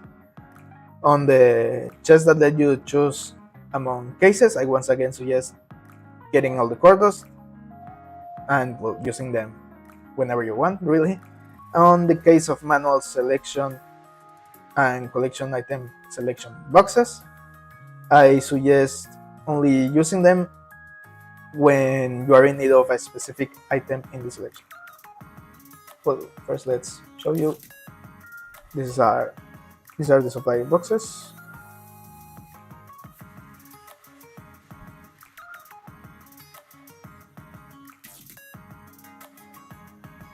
Wait. Let's choose among things. Yeah, this is the government supply chest. Lets you choose what case you want, and I suggest using cordos. And the manual selection and collection items are here. As I said before, use them only when you are in need of a specific item in the selection, though in the case of manuals, it will most often than not go for the gold manual, which is here. You can also create road sets, which just give you cases of all three of the main resources of the game. Like this one, I think. Yep. You can see, you just get one of each. You may also use this as soon as you get them. Same thing applies for maintenance kit boxes, which are this right here. You can see it's random, you can just use them. Custom module shards, which are this. I can just use them. You can only get custom modules. Manufacturer arms collection. Manufacturer arms, which are these ones. Once again, it's completely random, so just use them. Oh, good one. Nice. Collection item mileage boxes, which are these ones, also random. Profile custom packs, which are over here.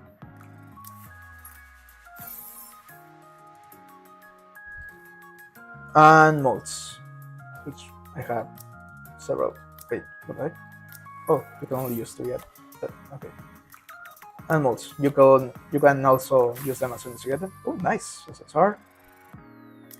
And well, let's do the purple ones first. All right. And let's do the gold one. Oh, new NIKKE. Nice. Nice. That's good. That's good. We got lucky and both were SSRs. Alright. So yeah, especially the mods, just use them as I recommend just using them as soon as you get them, especially if you are below the 160 wall, since what you get from the mods could affect which NIKKE you want extra copies from. On the case of the manufacturer arms furnace, which is this item here, this is in a bit of a special place since you can't completely choose the equipment it will give you. You could use them as soon as you can, just judging carefully which manufacturer's equipment in general you are in more need of, but it's probably better to wait until you are just missing the last piece for the full set of a NIKKE. On some events, you'll also receive some special items that can be used to receive a random item from the general shop, like these ones I have over here, but I like to keep most of them as some sort of drop fee or collectible. Let's move on to the NIKKE upgrades. Okay. Now we have reached the NIKKE management part of this guide. Leveling up is very straightforward. Before becoming the level 160 wall, you should focus on leveling up your 5 NIKKEs with the most stars and slotting the rest of the NIKKEs you have and will be using in the synchro device. After reaching level 200 with 5 NIKKEs and upgrading the synchro device, you should reset the level of the rest of your NIKKEs and slot any you will use on the synchro device, since you will only level up the device from that point. Moving to skills, I recommend you go to the skill priority guide of NIKKE GG, which I'll show you here. Let me see if it shows. Okay. Alright, where was I? Yeah, as I was saying, I recommend you visit the skill priority guide. In here, here you can consult a very reliable table right here that gives you in alphabetical order. Wait, I'm a little bit lost. Gives you in alphabetical order the skill level recommendation for each NIKKE, and also tells you how much of a priority each NIKKE has. And you could also cross-reference it with another site, Gridwin GG tier list, right here, which gives you a very good idea of how useful each NIKKE is in different sections or modes of the game. Furthermore, the list is separated by verse number, as you can see, and can be filtered by manufacturer and, well, rarity, element, weapon type, class, etc.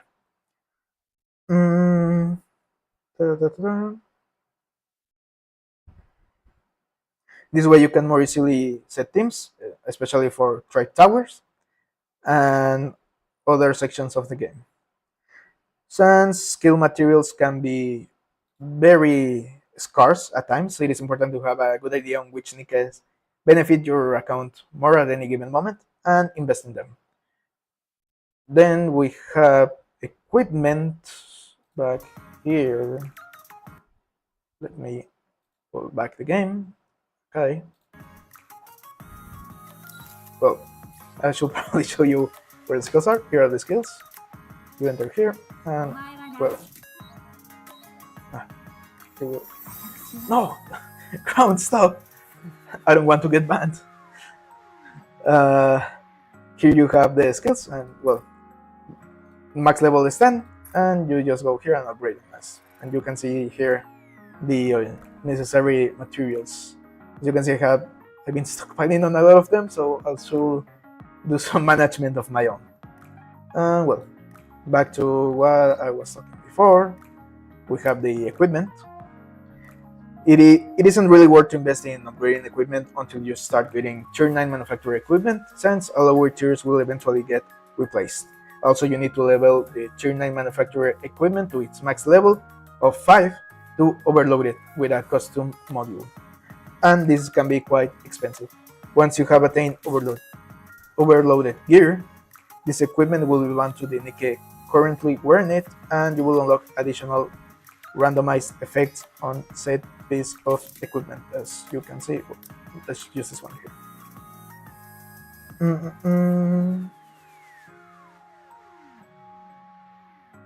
If these effects are lacking or even not compatible with the NIKKE wearing it, and well, as you can see, sometimes you don't get an effect on all the slots,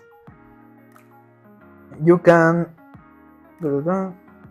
somewhat tweak the additional effects by spending more custom modules. With the reset attribute options, which is here. Wait. Well, first, with the change effect options, you will reroll the effects on the equipment. With the reset attribute options, you will keep the effects and only reroll the values. Both options causing a custom module, which is here. Only costs 1 and only costs 1. This one random rerolls the whole list of effects and its values, obviously, and this one only rerolls the value of the current effects. When you do this, well, how will I show it to you? When you use any of these options, the game will show you the effects you currently have and the ones you will have after the reroll, and gives you the option to keep the effects you had previously or go through with the change. This way you don't have to worry about worsening your equipment effects. However, even if you keep the original effects, you won't get the custom modules spent back.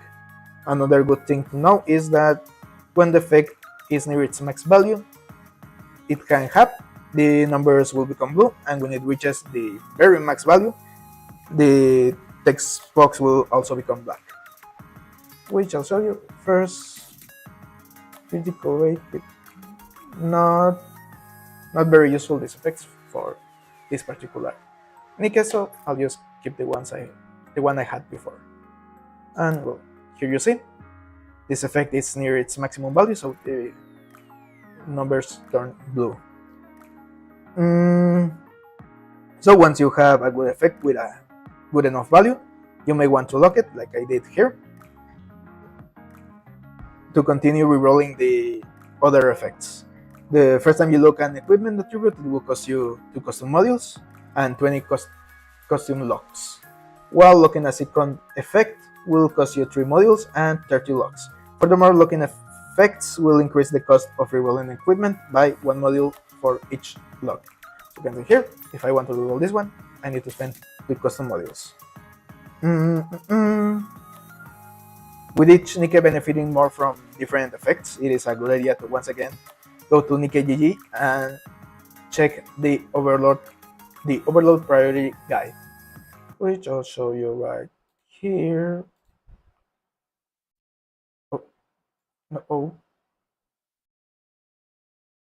Wait.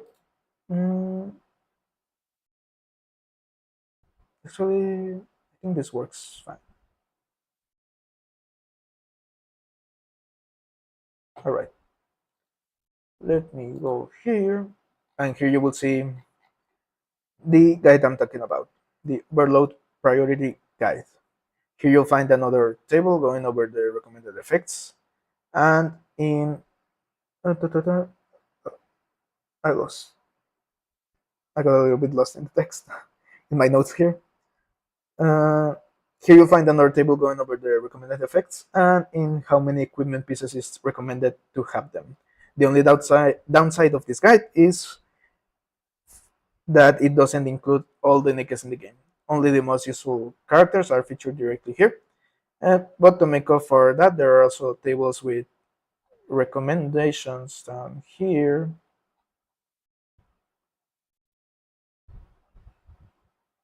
Here,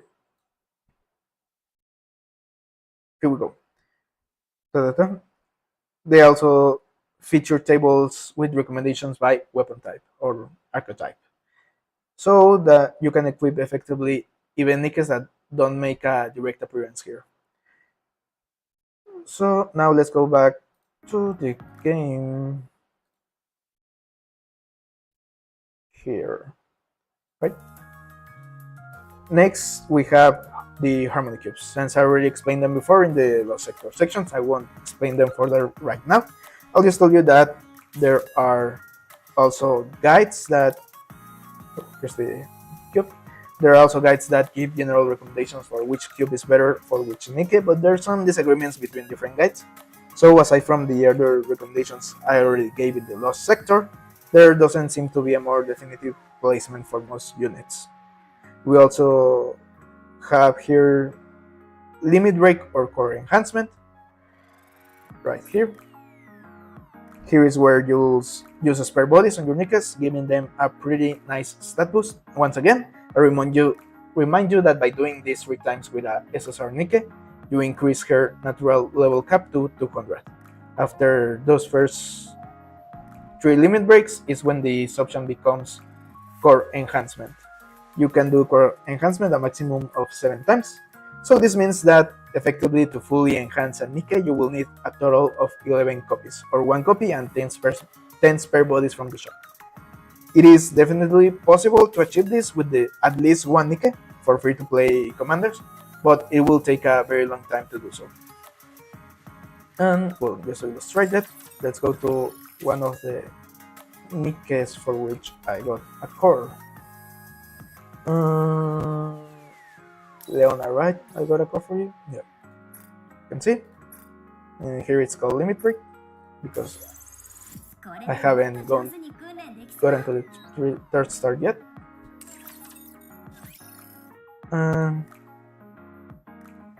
Who else did I get? A spare body for.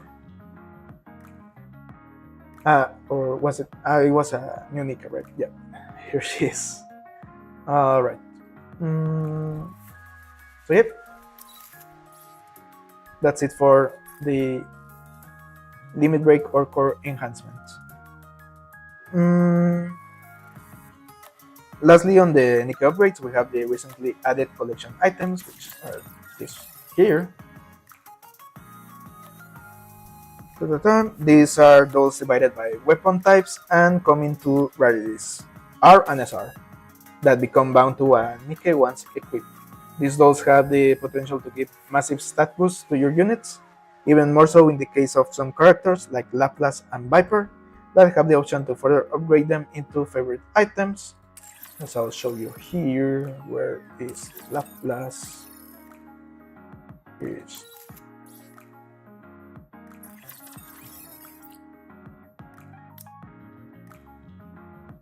There, once you get a SR doll to phase 15 and you have 3-star that particular Nikke, you can upgrade it to their favorite item.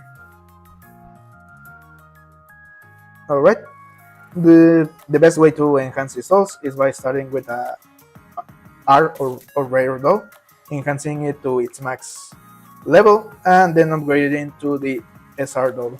This is because this way you will have an easier time hitting a super success on the rare doll due to the higher rates, and when you change it with a SR doll, the level will be set to 5, giving you a pretty good boost while using a small amount of maintenance kits. And I'll show you here in the case of Alice, I have already prepared a max doll. I got her to level 15, and I can just upgrade it to a SR using a SR doll. So it's a bit slow getting all your Nikkes their collection items.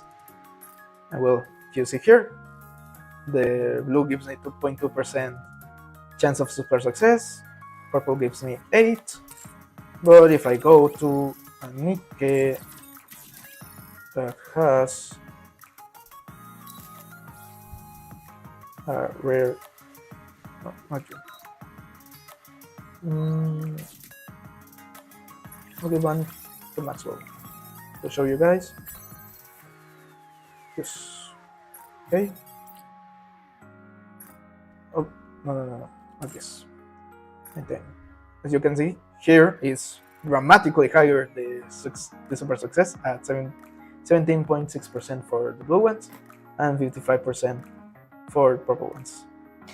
And the golden ones just give you 100% on SR dolls. On the purple dolls, I believe it's 50%. Alright.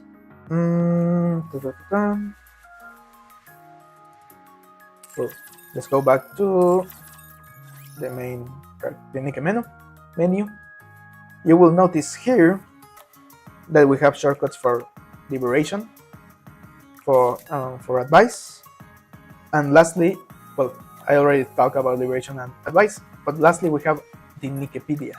And here you can just check out all the NIKKEs that are in the game, even the ones you don't have, and also see all the costumes and all the favorite items, and well, collection items as well here. So as you can see, only 5 NIKKEs have collection items so far. Let's move on to combat strategies. I guess I'll just go to the lobby to explain them. Alright. Combat strategies. At last we reached the last section of this guide. Actually, I have already gone through some strategies earlier in the guide, but it was very focused on specific game modes. So here I'll give you more general information that may prove useful on most PvE sections of the game. First, let's talk about distances. The stage field is commonly divided in 3 areas: close, middle, and far distance. Depending on the distance the enemy raptors are at, a different weapon may be more effective to deal with them. Next, I'll go over each weapon type specialty. The assault rifle, which, well, I guess I can show you. Like Scarlet, the assault rifle is like an all-rounder weapon. It has good damage and speed, and it is almost equally effective at all distances, only losing precision at a far distance.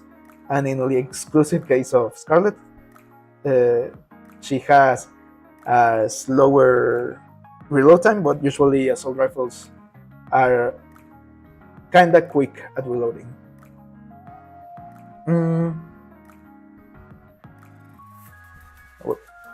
Did I say this before? Well, this weapon is usually more useful at dealing with multiple enemies, and with enough reload speed, it will consistently be ready to clear QTEs.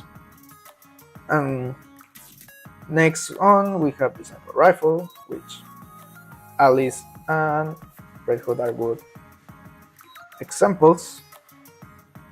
The sniper rifle has a slow fire rate, but each shot packs more of a punch in exchange. As you might have guessed, the sniper rifle specializes in dealing with far away enemies and at targeting specific boss enemy parts. For this reason, this weapon is better at dealing with high HP single targets like elite and boss raptors, but it may not be very useful in quick QTEs.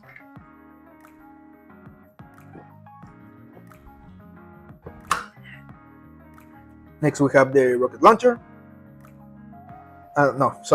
Next we have the shotgun, which a good example for shotgun would be Summeranis, but I don't know if I want to show her on YouTube. Let's go with Drake, shall we? The shotgun specialty is close distance, as you have guessed, doing very high damage at this distance and having a decent fire rate. It can also be moderately useful at dealing with mid-range rooftop enemies, but not as good as the rocket launcher in that case. The shotgun will be very useful during QTEs that feature a lot of yellow targets close to each other. However, it will struggle a lot with bosses that stay on the further area of the field.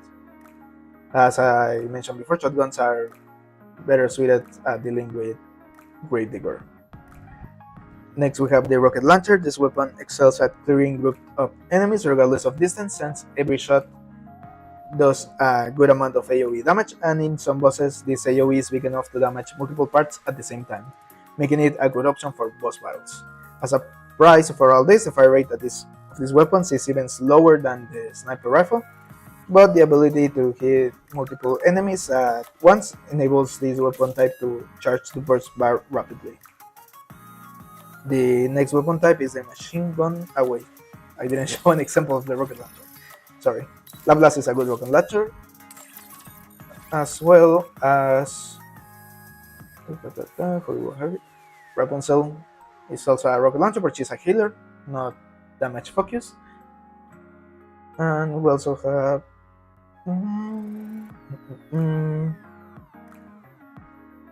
Bestie is also good, especially for her manufacturer tower. Anyway, next we have the machine gun. Do I want to show Modernia on the screen? I definitely don't want to show Crown. Who else is a good machine gun? I'll take the risk with Modernia, I guess. Okay, no, never mind. I regret everything. Anyway, let's just talk about the weapon, shall we? The machine gun is good at both clearing a large amount of enemies and doing good damage to a single target, having a high fire rate, good amount of damage per shot, and a long uptime. This weapon is very satisfying and easy to use. However, after the uptime, a long downtime follows, as the reload of the huge amount of bullets this weapon has takes a while. This can make the machine gun a bit inconsistent in QTEs, since if you are reloading when the QTE appears, chances are the QTE will end before the reload finishes. Machine guns are also very useful for elite raptors that have hit-based shields on them. You will find this on the latter parts of the game. Finally, we have the submachine gun. This weapon is like a middle ground between the assault rifle and the full machine gun, having a bigger ammo capacity without losing much of the flexibility of the assault rifle or getting a very slow reload, but losing some accuracy. This weapon type is better at close combat. So far, none of the NIKKEs with this weapon seem to be as strong as damage dealers, and tend to be more on the side of support with decent damage. Let me check that the stream is going fine. Okay.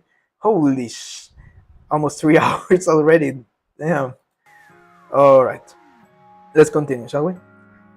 The last point I want to discuss. No, wait. First, let's talk about classes. There's only 3: attacker, defender, and supporter. The names are pretty self-explanatory. Attackers are DPS units. Defenders, well, damage dealers. Defenders will either generate shields for the party or increase the party's defense, or attract all the incoming fire and tank through it. A good example of this last one is Noise, which we have here.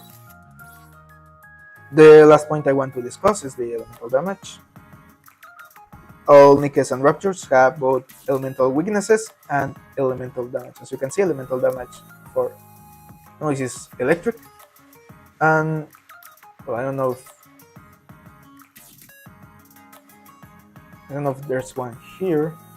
So well, there's ways to consult. There's a whole graph that you can consult for each element's weakness. I believe if I remember correctly, iron is the weakness of electric NIKKEs. But don't quote me on that. I will just put the graph on the edited version of this guide. Well,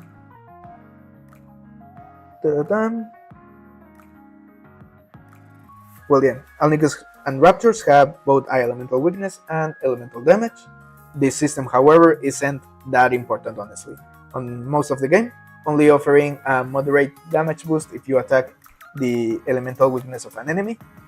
And the only moment this system becomes important is when enemies have shields that can only be pierced by their elemental weakness, like in the anomaly interceptions. Also, this isn't strictly a battle mechanic, but I can't recommend enough that you battle in landscape mode. I also urge you to turn off auto switching in the auto combat. This can be done on the settings over here. Go to battle, skill cutscene settings, I have it on simple. Where skill location, I have it right, cursor moving, screen shaking on, aim assist on, cursor.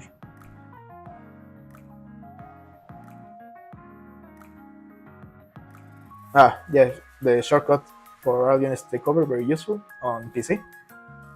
Tension, you're aiming. Here is change NIKKEs automatically during auto combat. Just never. It's very hard to control, really. It's better to just stick to one NIKKE. So, aside from that, well, pretty much already said it. I highly recommend playing on PC. The combat is just a lot more manageable, and you get better frame rates, which supposedly your damage per second is influenced by it. And with this, we reach the end of my guide. I hope you have found it useful and that it helps you enjoy the game more. I would like to thank my union mates for helping me with some of the research and fact checking from my guide.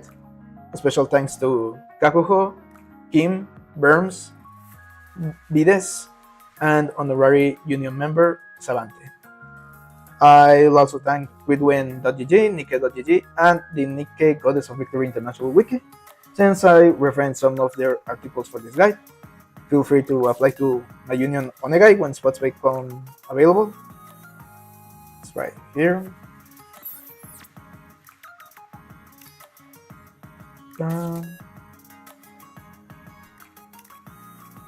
Where is the... there it is. Here's the ID, 9359. So, yep, feel free to join if spots are available. We always welcome semi-active players with the minimum activity we are asking for, being to log in once per week. Alright, so, yep, thanks for watching. That will be it for the guide. I'll just do some pulls to, I guess, celebrate that I finally got over this guide. I've been writing and researching for a few weeks, and well, you can see the length of the stream, and I guess my voice has become a little bit raspy. So yeah, let's celebrate a bit. Let's go for the social point recruits first. I already have the ripples saved, I guess.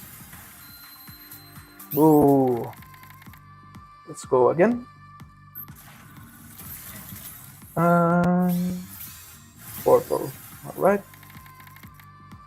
And let's go again. Bolt. Ooh. Well, a bit of bad luck. But yeah, remember you can get SSRs from here too. Let's move on to the normal recruit, or ordinary recruit, with vouchers. As you see, I won't use gems here, only vouchers. Oh, new NIKKE. Alright. Who is it? Hey, that's very good. And we will recruit again.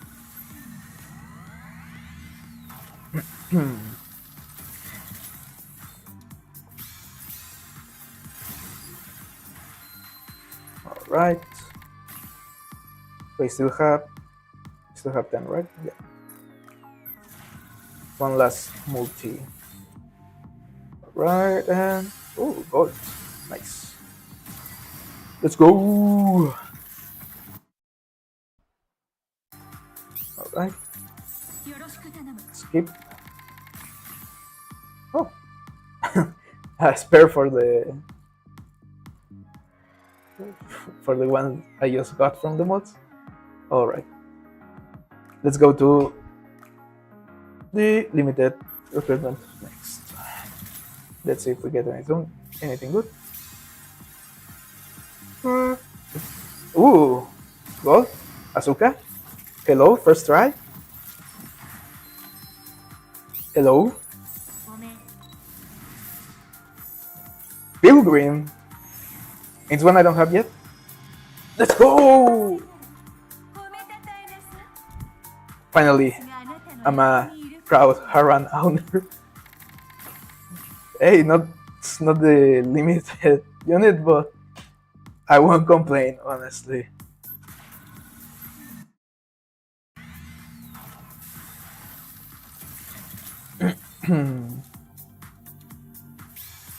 Alright. So, purple. You win some, you lose some, I guess. Yes, I'm going to use gems. Thank you. Gold, okay. Asuka, hello. Hello. Ooh. Damn. Another spook. Alright.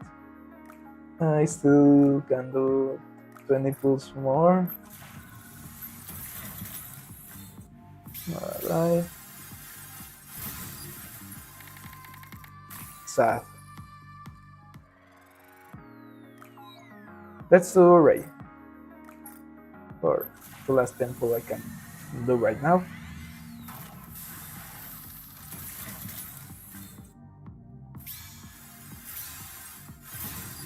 Well,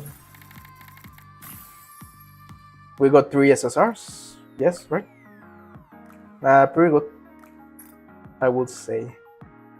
And well, as I showed you before, I will keep pulling until the last day. ゆっくりと All the multis I can, お客 but 様 if all else fails, I can なんかこんにちは just come back to the Mario shop and just buy them. 電子波及システム Which I'll probably do if I'm missing one. I don't max the NIKKEs, but I like to at least have one of each of the collab events since they will never come back. I like to just have them there as collection items, I guess. So yeah, thanks for coming to the stream. Kim, if you're still in the chat, you have put up with me for all the stream. Well, this is where I'll end things. Okay? See ya all later.